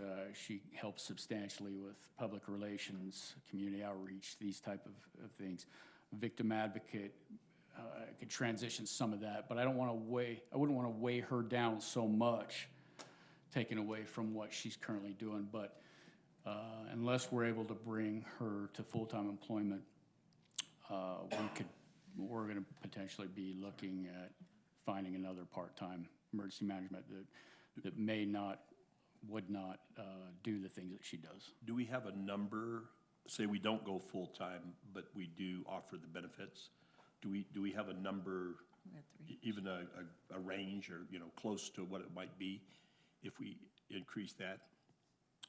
I made that known to her. Well, let me show you this. Maybe this helps answer your question, Mike. So this is a memo that was prepared, let's see, several months back here. And we were looking at our current pay scale and the approximate current compensation. If we were to go part-time to full-time, the total cost of that position would be a change in about $61,000. And so, But my understanding in conversing with her, and it was a little while ago, was she wasn't necessarily wanting to do a 40-hour work week. She just mostly needs the benefits. So are we in a position that we could offer benefits with a 30-hour work week versus a 40-hour salaried position? Is that an option, I guess? We could create a 30-hour work week for somebody. But at that point, federal law, if you work 30 or more hours per week, requires that you have to offer her medical insurance in addition to Correct, that. that's what she desires. So could the salary then adjust down for a 30 work week versus a 40 in this scenario? In theory, yes, you could do that. If you just look at the cost, though, I mean, for insurance benefit alone, you're at almost $23,000. This was based on last year's numbers. I don't know if this is not our current.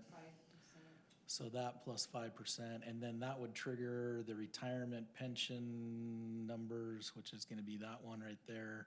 So you're pushing 30,000+ Bump. plus that increase of a few hours a week up to the 30. And Chief, you're feeling like there could be a few duties that could be offset with her a little bit within your department? There's no question that she could keep busy. There's no question. She is not an employee that I look at and say, what are you doing? Kelly is always big picture, thinking future planning.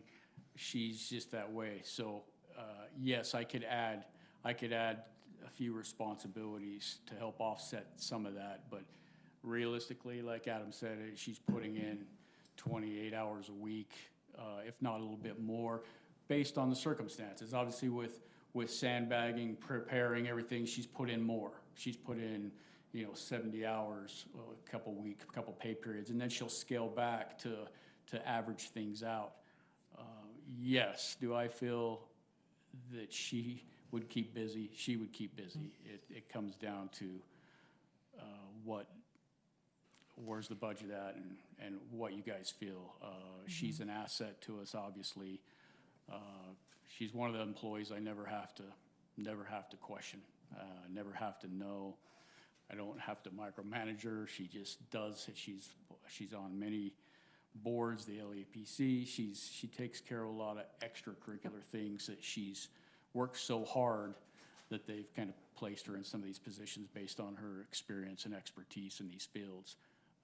And she does go above and beyond. So my question is, that's great. Are there some areas within your department that she could kind of be a hybrid across? I know she is somewhat already, but you could offload what someone else would administratively do within your department. Or are you also saying, is she maybe filling a spot that's not completely open, but there's a void there is that what you're saying there?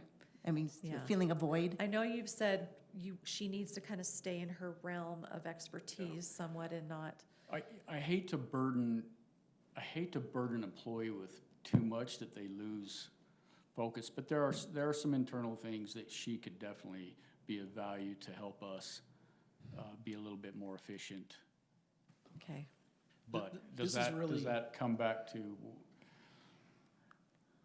where's the money coming from? But yes, there's things that she could do. It's really a financial decision, Mayor. If you choose to retain somebody or make a full-time position for this to retain an individual, that's totally within your prerogative as a city council. This is not something that we've brought forward as a request. Can I say, if this was a different candidate that was in this position, I would probably have to second guess this, but having sat in her cubicle and worked with her, this is a woman who has a skill set that is nearly irreplaceable, in my opinion. What she offers to our city, I realize the numbers are quite high here, but I have to echo what Chief Brower says, is that trying to replace her would be a really stiff climb. To me, it boils down to a service. What are we looking for as far as emergency management for Lindon City? Could we get by with finding somebody else part-time? We'd have to. We'd adjust. We'd get by. Would we be in the state of where we are? No. Could I take on? I would have to delegate one of my officers, take away from their duties to help with the 911 drill. We would have to reevaluate some of these things and scale back a little bit.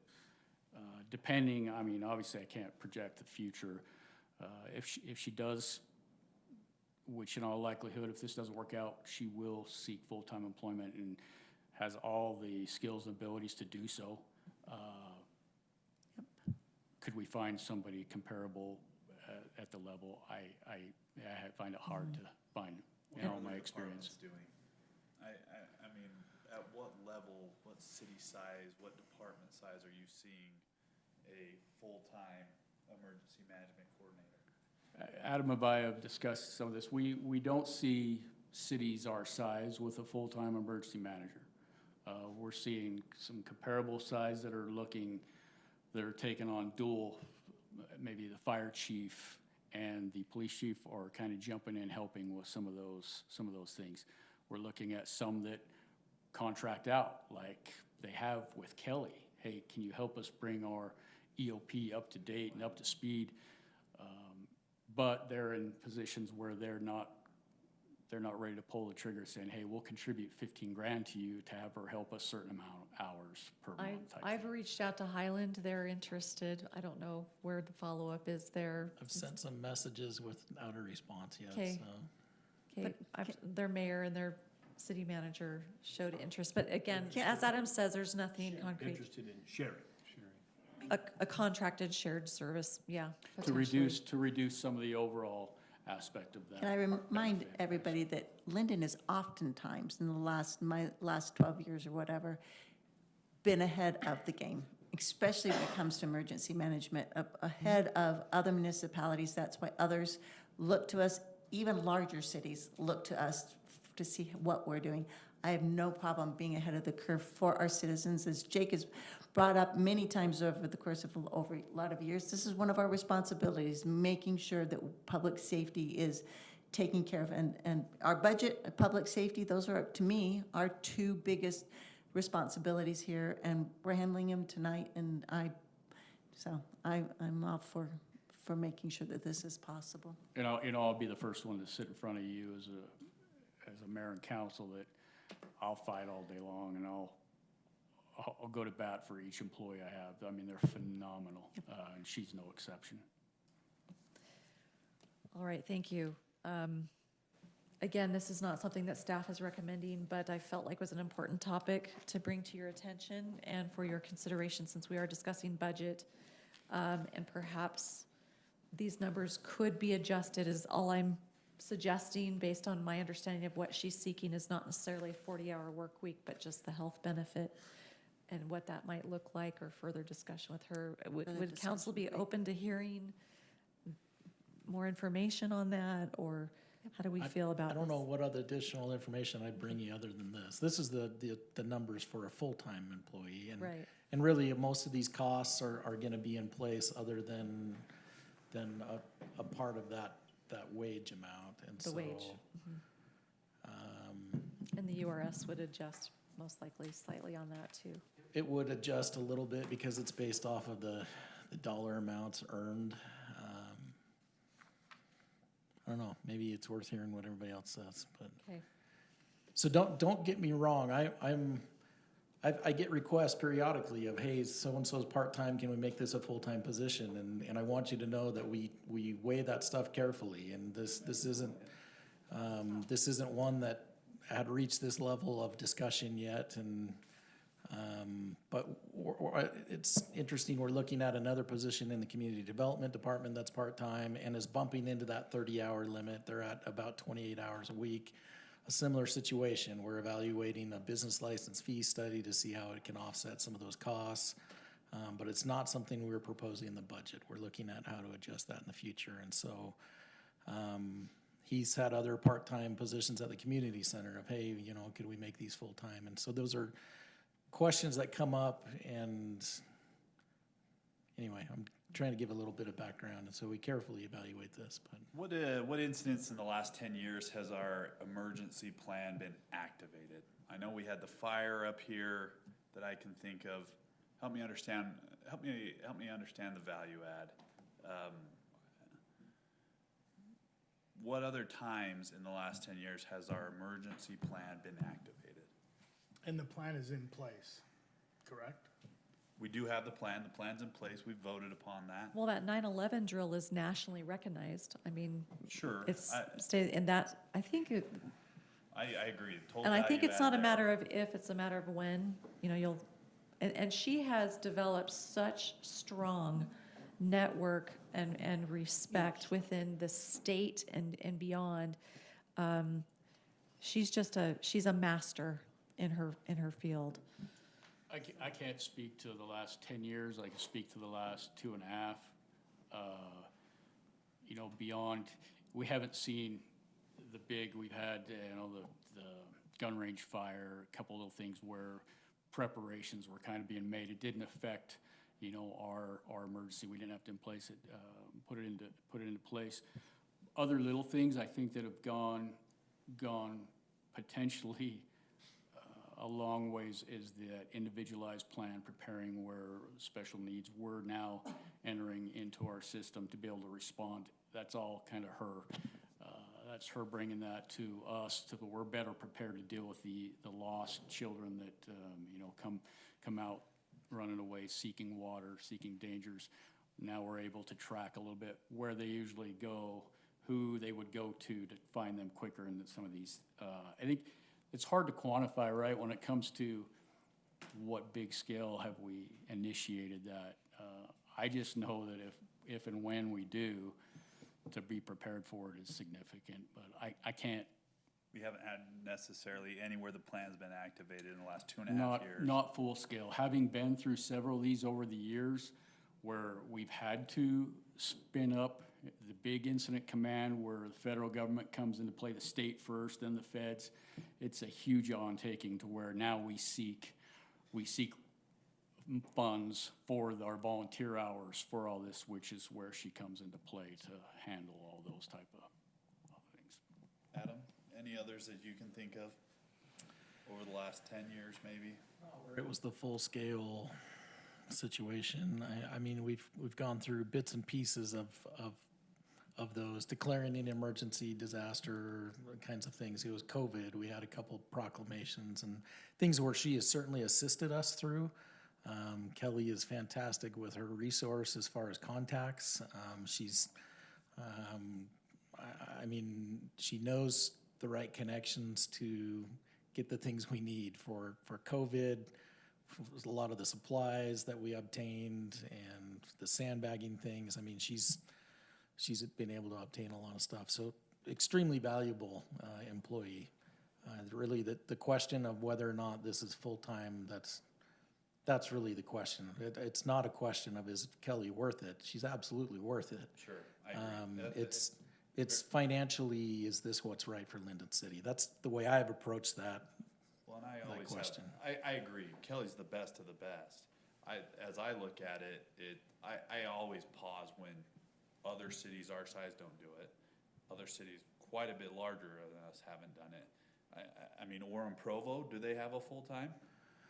They do. Both of those cities do. I don't know what the cutoff is on that. And with your question, is it 50,000? Is it Pleasant 75? Grove or American Fork have one. They do have a full-time? No, Do they? Oh, Do you I know? don't know the answer to that. I know Provo and Orem have a full-time emergency coordinator for cities their size, but. They're 10 times larger than we are. It depends on the position in the city. I mean, years ago, I don't know that I would have contemplated having a full-time facilities and fleet manager, but holy smokes, Alex now does so much for us that would have been me or Phil trying to bird dog all of that stuff. And it's And you did that projects for a while, here or there, and you it pulled was your- extremely You pulled challenging. your hair out. Yeah, and so looking at a city and saying, hey, would you have a full-time facilities manager for a population of 12,000? I'd probably say no way.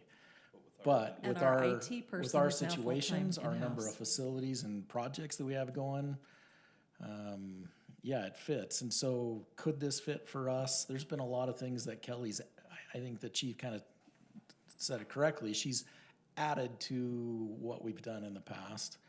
The life hacks thing is a new thing that I'm assuming is going to continue. It was mentioned tonight that it's already on a calendar. She was instrumental in putting that stuff together. That's, if you're going to continue doing that, that's a burden somebody else is going to have to bear. Or we fill it with somebody else in that part-time position. I don't have a doubt that we could find somebody that would be interested to work as a part-time city manager or as a part-time emergency manager. But I do Will look they at be Kelly? Absolutely not. Yeah. It's that qualification level that you get for the He has a pay master's level. degree in it. Yes. Well, one She does. concern I have is that you do, let's say we do employ her full-time and give her all these benefits. She's as good as she is and she's well-known. It may just be a matter of time before another city attracts her and pulls her away anyway. She That's one does love concern it we have. here. She does. I This do is know her that. home. She Mhm. lives in our community. I do see it as an investment in our community. And I'll reach so. out to Mayor Osler and follow up with him on if they're interested in some shared Well, when we were in services St. too. George, Adam, we were talking to a lady at our table that you were having a conversation with from one of the cities about possibly using her you remember who that was? Was that the same city that we're referring to, or is it? I'm drawing a blank on that conversation, Daryl. I apologize. Red hair? I think she did have Yeah, That's yeah, that's Highland. Highland. Sorry. Okay. Yeah, we were chatting Yeah. with her. Okay, well, This is really up to you guys. The chief said she will fill that remaining 10 hours without hesitation. and there will be things so- that she can offset in his department potentially as well. And so that's what I'm suggesting is 30-hour health benefit, not a 40-hour salary wage. Because from what I understand, and that's what she was looking for. I've not spoken Do to we her need to about wait for a closed session to do this, where it's This is- compensation and? Vision, yeah, It's tiptoeish. We're not talking as much about competency. character or competency Yeah. as that I would be The concerned. past, like John Ogden, bringing him over from Executech to be in-house, and Yep. Noah, bringing our engineers in-house. attorney. Our fabulous attorney. So, okay, well, very good. Straw poll from is yes. Yeah. Council, just from that, what are your thoughts on, I may make that. another comment. It's not what's happened in the last 10 years, it's what's going to happen in the next 10 years. And I have a feeling that in the next 10 years, we're going to have more circumstances that our city is going to need professional help with. So I kind of like on what you're saying, Daryl, too. How often have I used my 72-hour kit in the past? How I'm more likely to use it in the future versus having not used it in the past, other than putting it in my car.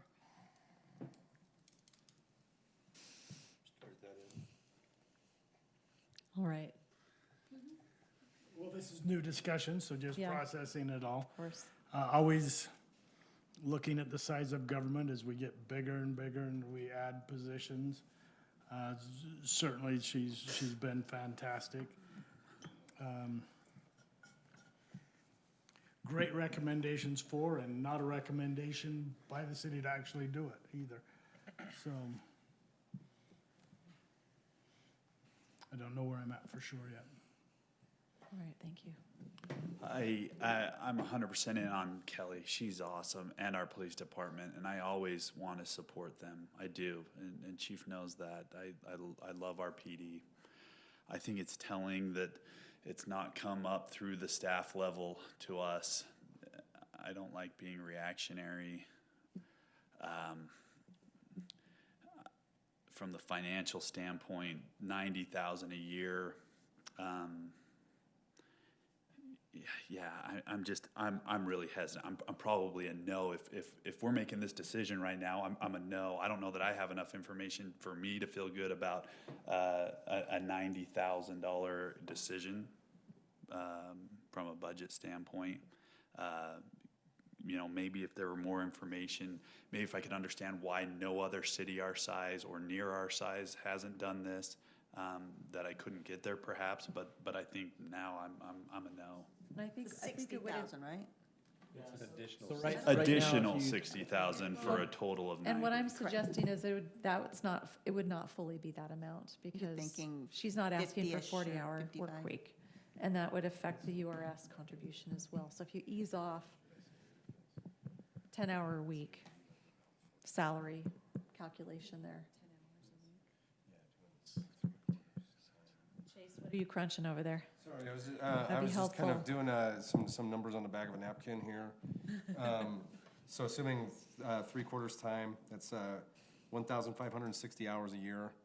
At 25.12 an hour is 39,187.20. So that would be approximately. So if you, assuming that the 22,779.72 Static number, yeah. and the 8,459.21 those are correct. Those are actually going to be a tiny bit lower since they're a percentage of the total salary, so it'd be lower than that. But so this would be a little bit of a high estimate what I'm saying here.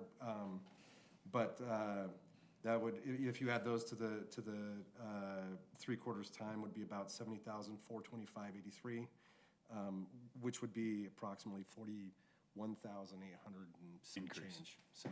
So it would be less than the 60,000 Again, this is back of the napkin numbers, so don't like hold my feet to the fire on those. Okay. Sure. All right, is that helpful then? Yeah. I mean, we're talking Helpful, ballpark. but Still not, I'm yeah. still in. Still doubles what she's at currently. Just as an FYI, came up and let me know, he texted some individuals, Pleasant Grove does not have a full-time position. Maybe I got that wrong. So it's my understanding Pleasant Grove has a part-time and also other responsibilities, but those responsibilities too much for what she's currently doing. Lehigh has, my understanding, I don't know if this is true or accurate, they have 2 emergency management positions. So it kind of fluctuates across whatever the needs of the city. All right, well, I didn't want to derail this too much, I apologize. It just, she's really a key individual, and I'm, having been to the CERT classes she's trained and taught, Randy, I think, speaks also as well, having seen her hands-on in what she's doing for our community is absolutely incredible. And just so above and beyond amazing, and put in us a position of public safety and preparedness that I think is a critical infrastructure need, in my opinion. That's why I'm bringing it forward to you. Yeah, I've got 2 thoughts on that. When I worked at Provo City many years ago, I had some pretty weighty responsibilities, far above what my actual step and grade were. And department heads all around the city, I mean, they petitioned to get me more money.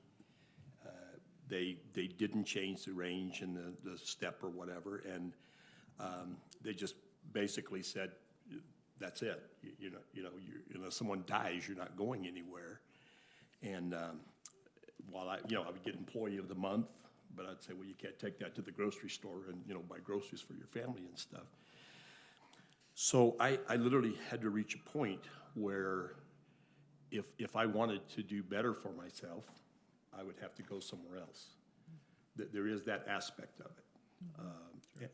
And interestingly enough, I don't know how, but Provo City somehow survived. And they went ahead and, are doing pretty well for themselves now, but if you know what I mean. So I've kind of got that hanging in the back of my mind. To use a church reference, if you'll forgive me if it offends anyone, but I know when we were a bishopric or a young elders quorum presidency or whatever, our goal was we always felt good if someone that we didn't want to leave left for whatever reason it was. We felt like our responsibility was to make them better, to make them more prepared to go somewhere else and practice those skills that we helped them build, to help them to advance and so forth, gave them the opportunities to do that. So there's a part of me that says, she just may have to, I mean, the plan's in place. You could argue that, well, if we have to put it in implementation, would there be anyone better to put it in place than her? You could argue that till the cows come home. But by the same token, maybe the answer is if she's just thinks she's got to get more and go somewhere else, that just maybe that's her decision that she just have to make. I don't know. That's kind of where I'm leaning right now. I love Kelly. She's awesome. I've done the CERT training. She is special. She's amazing.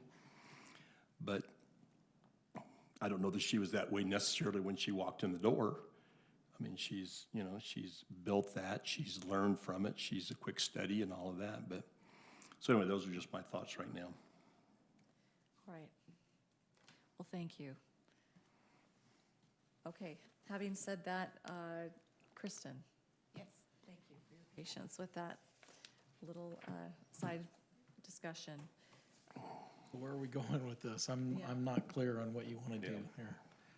That was a split vote in this issue. So Split opinion, but not really. Right. If this was Probably part-time. Say again. I'm probably a part-time position. let me suggest this, and we have one more meeting to go, and if we've done in the past kind of these little straw poll votes as part of the budget on some of these budget items, why don't we let us actually run the numbers, make sure it's correct and accurate for a 30-hour versus a 40-hour position, get you the correct numbers and that we feel confident about, and revisit some of our neighboring entities, see who they have, what level of positions that we have, and then we'll bring that forward to you at our next meeting. Follow Is up that with- okay? With any interested parties. Way to bridge part-time there, part-time and all. I'll follow up again with Highland and see if we can get some response. I feel good about that. I mean, for me, it's not a definite no, but there's, you know, in the eternal scheme of things, I mean, the amount of money we're talking about in a $38 million budget is not earth-shattering, but right. But there is the precedent. There's, you know, there's things that we have to think about. So yeah, I like that idea. Come back with more information, and then who knows what'll happen. Okay, we'll do that. Thank you. All right, Kristen, on to the fee schedules. I believe that's where we left off. Have we completed the budget amendment portion? Okay, very good. Can you switch over to the presentation? Yeah, sorry. Where are we at? Fee schedule? The PowerPoint.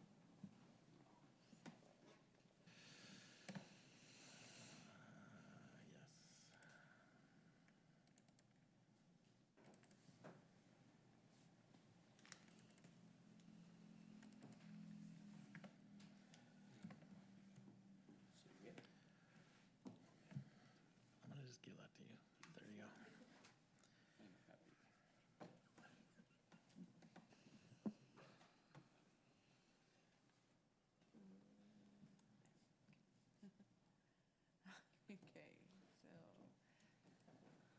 Okay, so this is the proposed budget. Like we've mentioned before, we still have one more. The final budget will be brought forward at the next city council meeting on June 5th. The total budget is 38 million, and we've noticed that the local economy is slowing, still healthy, as we've already discussed tonight. And there's, economists are talking about a recession, but I don't hear a lot of concern about a big recession, but it's unsure. So we try to be conservative, and we in making this budget, and then we will definitely revisit the budget throughout the year as we have done every year. Okay. I lost the mouse. I'm just trying to go to the next slide. Thank you. I don't know if mine's working either there, so. Okay, so we kind of skipped past the fund balance one.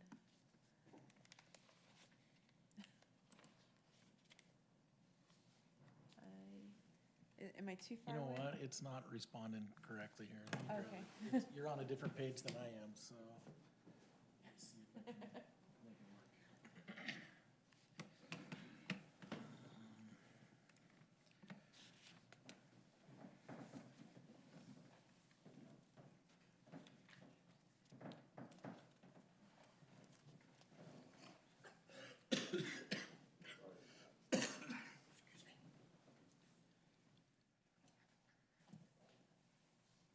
This isn't responding well. We can go to the PDF of the slides if PowerPoint we that want. she sent us. Did you save those in the folder? I don't. Let me make a PDF of it really fast and see if that works. Sorry, guys, this is like totally freezing up here.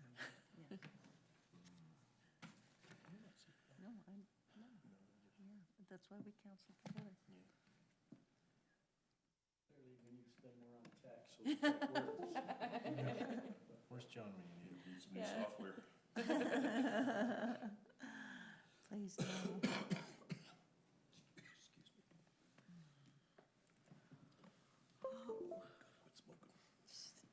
Okay. Please cut down a pack. Okay, yeah, we can just leave it like that and just go to the fund balance one, so then. There? Yep. Okay. All right. So, so we've kind of talked about this already, and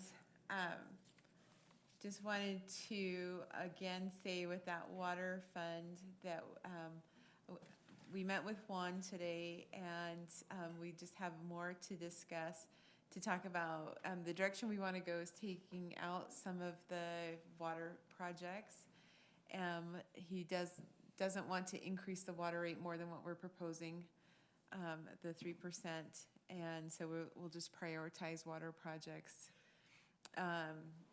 We may look at funding for a well if we proceed on that, so just that we're discussing this, and we'll have more information at the next meeting.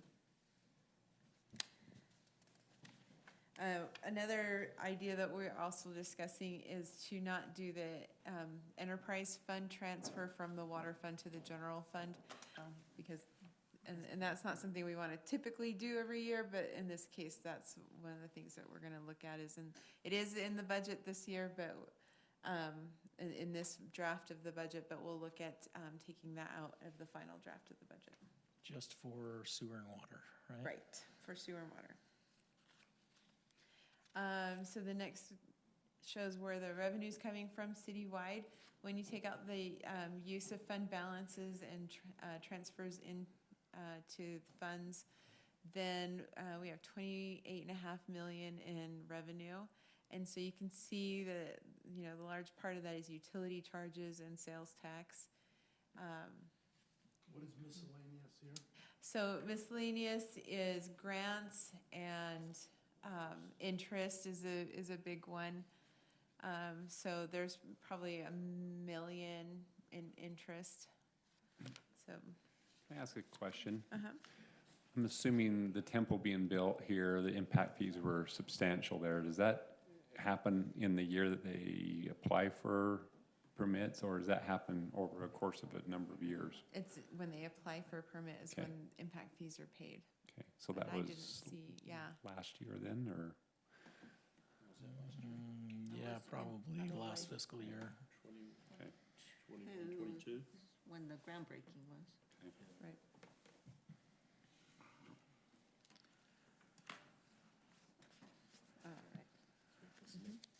All right. So this is the fee schedule changes. You've seen pretty much everything on this page, or on this slide rather, except for the garbage and the recycling fee, but just to quickly zip through them. We intend to raise water, the water fees 3%, and sewer 7%, stormwater 2%.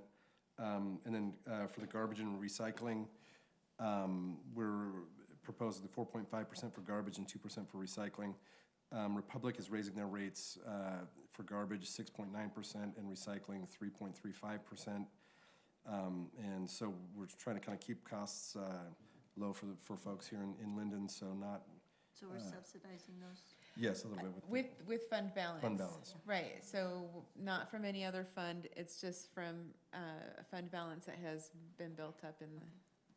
Yeah, there's a little bit of a balance on that particular. And both of those we've funds. already, and those are the numbers that we've gotten from them then, that you just Mm-hmm. said? Yes, ma'am. Okay, because I know that last time we didn't quite have those. I think we had gotten them like right before the meeting, Okay. and so it didn't have a So yeah, slide we to for that. calculate. Didn't yeah. have them on there yet.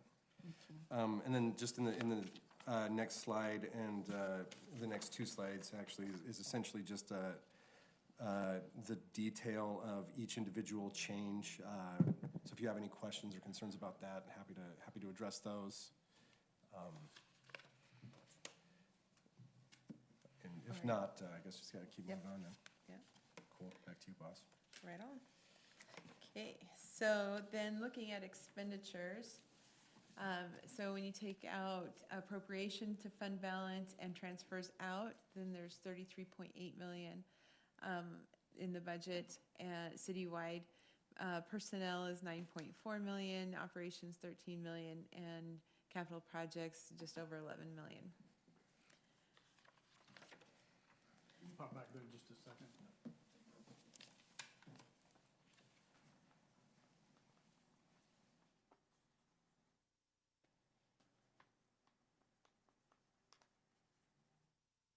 But I know it's in the thing. It's okay. Thanks. So looking at personnel expenditures, as one of the factors for projecting employee wages, we look at the CPI and from the annual change from March 22 to February of 23. And so the average of those numbers is 7.8%. So we're proposing that the cost of living allowance increase 4%, and then with a 2% one-time payout. And this is the same as was presented with the tentative budget, or in the budget work session previously. And then merit increase, if you can go to the next slide. The merit increase of one step would be effective January 6th, and that is dependent on employee evaluation scores. So the cost of both the COLA and the merit increases is just about $500,000, and then you can see that most of it is in the general fund, and then the breakout to the other funds. Also with personnel expenditures, we have, the next slide, the insurance premiums for medical are going up 5.5%. Dental is not increasing. So overall, the benefit allowance will increase $52,000. The new positions that we're looking at, the police officer, water technician, and stormwater technician have been presented previously. And one that we are adding is an HR specialist that would also be an administrative assistant to the city administrator. And this is a need that came about because of a problem that has been happening, and then we thought this is a good solution. The treasurer is overworked with payroll and HR responsibilities. It's actually best practice to have those separated so that the HR person is not doing the payroll's not doing the HR responsibilities, so that there's some checks and balances in that position. And the treasurer is an accountant and not an HR person, and those duties are difficult to balance. We're not sure that with our employee base that HR would be a full-time position necessarily, but combining it with an administrative assistant to the city administrator, that's something that Pleasant Grove City has done for several years, and they are to the point where that person was becoming overburdened with responsibilities and have actually split that position. Am I correct with that? Adam, do you feel like that's going to be a burden off of you too, to have that administrative assistant? It will. It's something that I've had on, it's been on the table, but never anything I brought forward. And so, again, it would have been a part-time thing, but as we were looking at this, the auditors actually had mentioned that having somebody do HR where they could create a position, and it's a way that help prevent fraud, where they could create a position and funnel money into a phantom position. Yeah. That they're also doing payroll and the HR at the same time was part of the conflict. And so it's been a discussion we've had, and again, we're looking at how to try to alleviate several things here and make this more palatable. This would be a big help.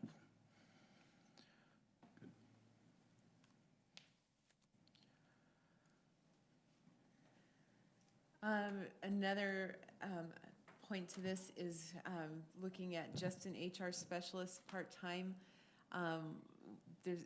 We feel that would be a very difficult position to fill, that there's not many experienced HR specialists that would take a part-time position. And so this is how we felt like it could be a full-time position.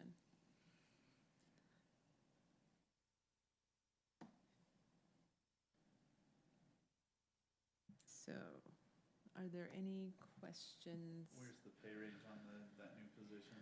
Oh, it is on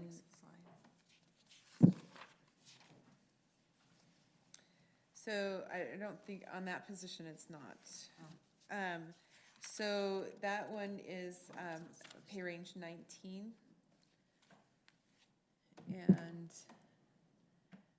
pardon me, I didn't write it down, so I'm trying to find it very quickly. What salary and benefits I included in the budget.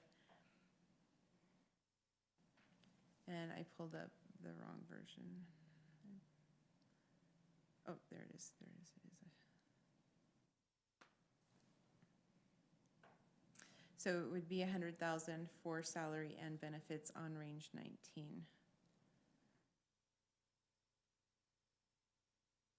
When would you start advertising for this? Pretty soon here, I'm guessing. This is something that we would,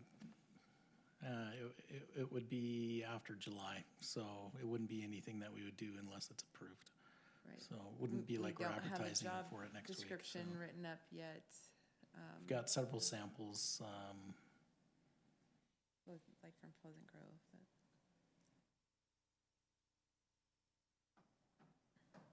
All right, council. Is there some, see some of you crunching numbers or looking at some things, going over these. Any additional questions, concerns? And then on the next slide, there is the salary study, and that is what we have talked about before. Do we want to do a straw poll on this new position that we've just? Not yet. I want to think about that for a while. I'm not ready to vote. These guys can decide what they want to do with it.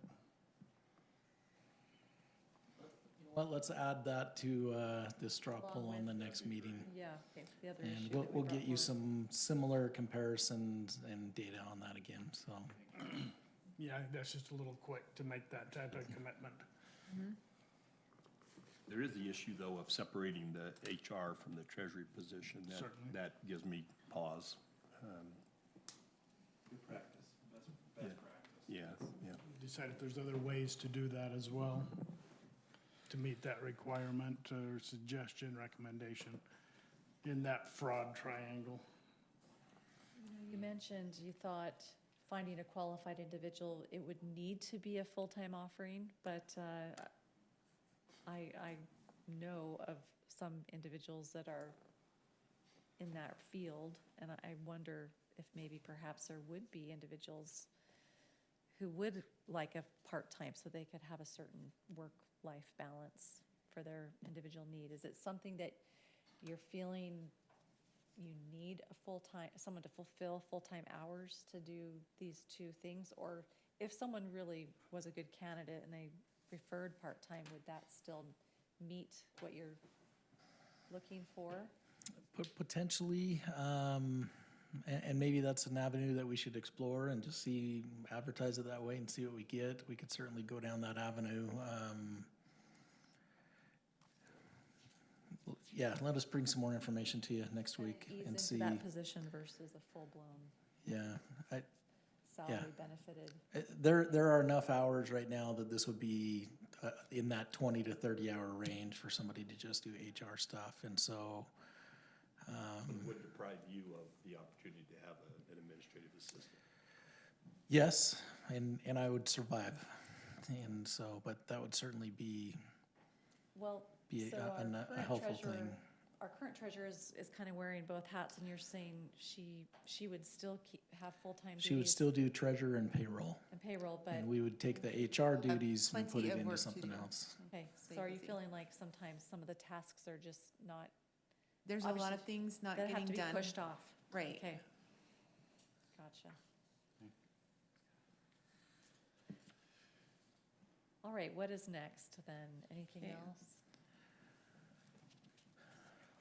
Let's jump ahead to. So any questions about, I mean, some of these things were presented last time. Sure. They're not new information. Reiteration of then some of the big highlights on the budget expenditures we've listed out there with an explanation of some of the things that are included in those dollar amounts.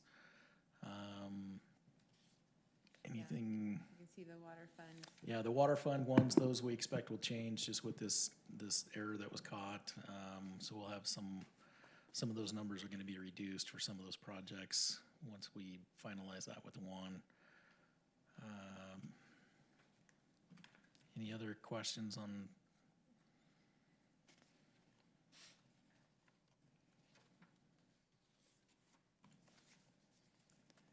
Any of that? That is all I have for the presentation for this, for the 24 budget, proposed budget. So, yes, any other questions?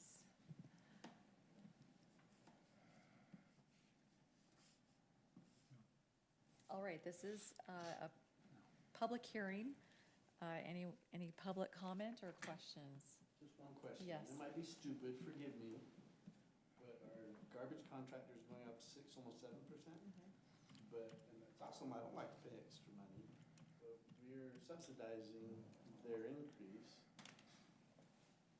What happens next year? Just keep subsidizing? So, there's 3 components to the garbage fees. 4. So, the Republic collection fee is part of it. Then they have and that's one charge. And then they have a separate charge, which is a fuel recovery fee. And that's just based on diesel fuel. And they recalculate it, I think, every week or every month. And then, Tipping so- fee. Pardon? And then there's the tipping fee at North Point Solid Waste Transfer Station. So then that's variable depending on how much garbage people are throwing away. So the fee that we set, and then there's a 4% administration fee to help pay for staff in the office that are doing this. So we try and estimate, so the fuel recovery and the tipping are both variable. And we try and estimate how much people are gonna throw away, how much fuel is gonna increase. And so in the past, our fees that we charge the residents have more than compensated what we actually ended up getting charged. So they're only increasing one of those, we've already covered the others in our other charges. Right. Kristen, I might add also, being on the North Point board, we debated long and hard about this. Right up until recently, the cities were paying $30.50 a ton for tipping fees at North Point. We did have an increase, but we only increased it by $1 a ton to $31.50, and that resulted in a very nominal increase to our member cities, especially smaller member cities like Lindon or some of the other smaller ones. So while that is certainly a component of it, it's not anywhere close to being a major component of it. Right. So. Answers your question, great. Thanks, Lincoln. All Any right. other comments? Yeah. If not, I'd entertain a motion to close the public hearing. To close that public hearing. I'll second.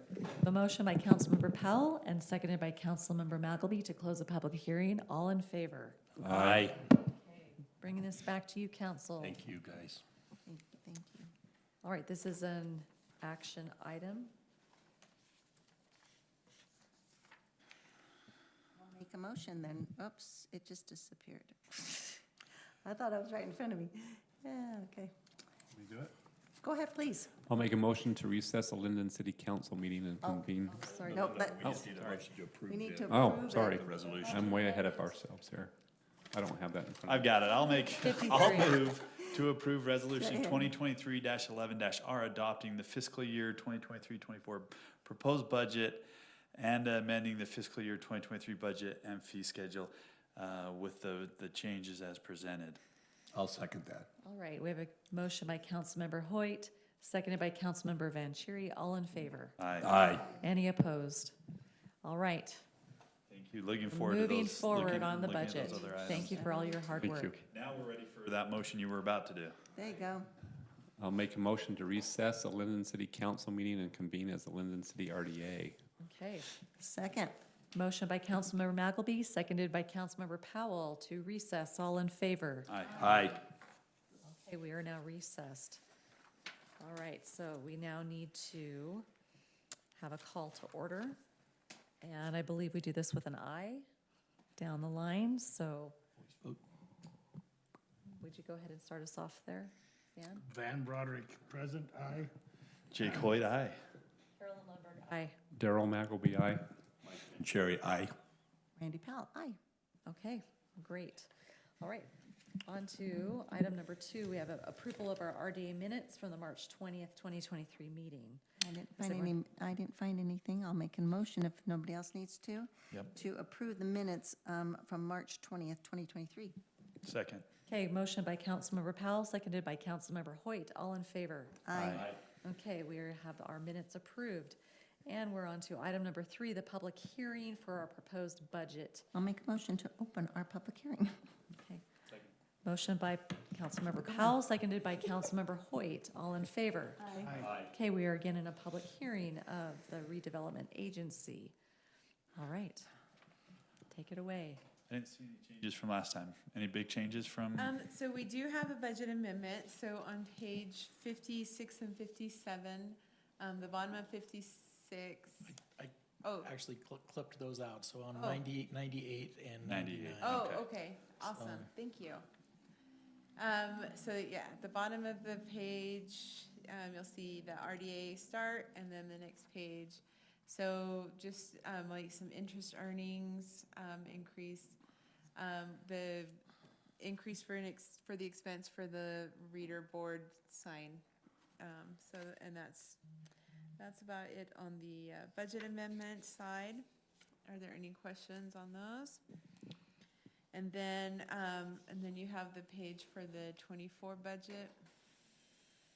So that's a summary, and then, okay. So those have the summary, and then the detail is on page 76 of the 24 budget. But I don't think there's been any changes, so. Okay. Maybe increase in interest from what I saw, but yeah. Bit of housekeeping, right? Lincoln? Public comment. Okay, I'd entertain a motion to close the public hearing. So motioned. Okay, motion by Councilmember Hoyt, seconded by Councilmember Broderick. All in favor? Aye. All right.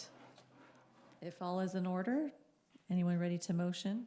I'll move to approve Resolution 2023-2-RDA, amending the fiscal year 2023 RDA budget and adopting the fiscal year 2024 RDA proposed budget.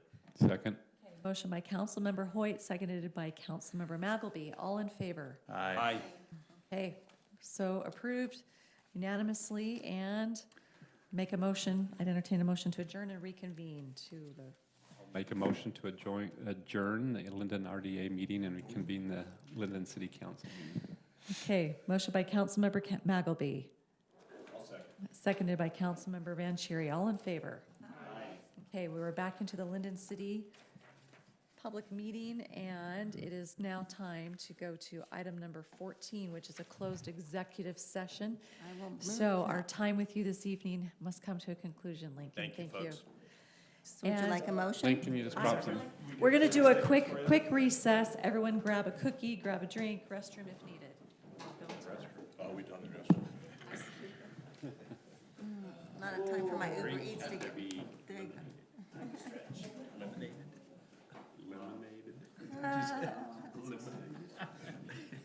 Who's bringing the lemonade next time, right? You keeping yours? I'm good. I still have some. I didn't expect this meeting to be this long tonight. You didn't wear your comfy shoes. We spent 35 minutes or more on the Kelly discussion. I'd love to keep her if I could. Yes, I would love that. I was on the city council, but she was just volunteering for a while. Yeah, oh, yeah. So we can kind of make that up. She's come a long way. Yep. And I was here when Joanna used to do the job, and she did a fabulous job, but Kelly's head and shoulders above that.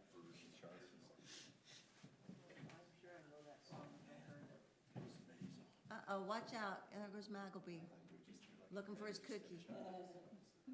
That's one of my favorite lines until I got a redhead grandson. I don't dare say it anymore. Bet you like a rented mule. Got your cookie, you're all good. I had a bowl of cereal for dinner at 4:30. Had a tortilla, yes, at about 3 o'clock. So that's what's trying to hold me over. Just a plain tortilla. I think I put a little Tabasco sauce on it, and that's all I did. So it's not taking me very far. I ate half one, and the other half in the garbage, and a whole one. Ugh. Good for you. How's Miss Amy? No, she's doing okay. Her actions are out of control. It just keeps leaking or having issues, but she's doing okay. Yeah, she's at home. Rachel? Still requires some help a little bit? Yes. Yeah, she does. Rachel got her chemo treatment this morning. Stomach. Yeah. So she will. Family, there is no cancer anywhere. Nobody. That's the Aunts, way- uncles, cousins. That's the way my side of the family is now. My husband's side is different. Now, with the exception of one of my grandmothers who had cancer, but hers was lung cancer, and she smoked until a week before she died. And the doctor said it was because of, and she was 90-something. Because she couldn't smoke anymore. She was too sick or what? Yeah, she was barely comatose. I mean, barely there. And she was in a hospice center that allowed smoking if she went to the terraced area of the room. And until, but she had to do it under her own. Did she have lung cancer? It was lung cancer that killed her. Was that Lincoln? That's what she had. Well, both my grandmothers died of lung cancer, but other than that, there is no cancer. But She never smoked or anything, but she lived in a home where they had high radon. It's the pool season, that's part of why this has come up so fast, is because we just hit the wall with hiring 160 employees over there. I mean, 10 years ago, we had like 7. We've more than doubled. That's really smart. That's part of the dilemma. I have Within like a done those 3-week same, period. you know what, it's a complete madhouse. my phone is re-indexing all my contacts, and I've been having struggle getting it to my bedtime. do what I need it to do. I believe it's Stephanopoulos, her name, Google. I've had allergies. yeah. So I feel Sleepy. Maybe I'll just keep the fan out. Just trying to keep up with the. Yeah. See, I'd be too tired. Nervous ringers, they're a bell choir, I guess. Justifiable tempo, just that's why had my eye, I've actually. Community hand bell choir, you But it probably, would be the same thing with. yeah, they just go into Where's the the draw nervous that ringers. line? This is it, man. You're right. Yeah. Okay. Anyway. If I get up and try to do that, I'd be on They are. it's so bad. That's why I didn't go for the community service. Couldn't get around it all. I'm so funny. Last night we went over to one of our son and daughter-in-law's house. I'd heard that it could So come we off. do not, I do took we a have time. a, Fell on, Projections were the somewhere chair between fell 50, so over we and didn't. let out my backside. But I had done it. It's now 300. Semi-gracious. But Oh, I don't know how to 160. fall, except for my concussion. I have a great time, and it was just all over me. Are you okay? I'm fine. I had a revision 4 times. I did it. It was just embarrassing. So I don't know, they do a lot, so hopefully it's. I think with I'm not supposed to fight. pipe band, you wanna make some But my doctor did just tell me perfect, that's so perfect. like that, a week and a half ago, that it'll take me 5 to 10 times longer to heal. and then we'll send it out again just right prior to. That's not perfect. All right, let's get this show. Yeah, let's put this A little puppy to bed. difficult.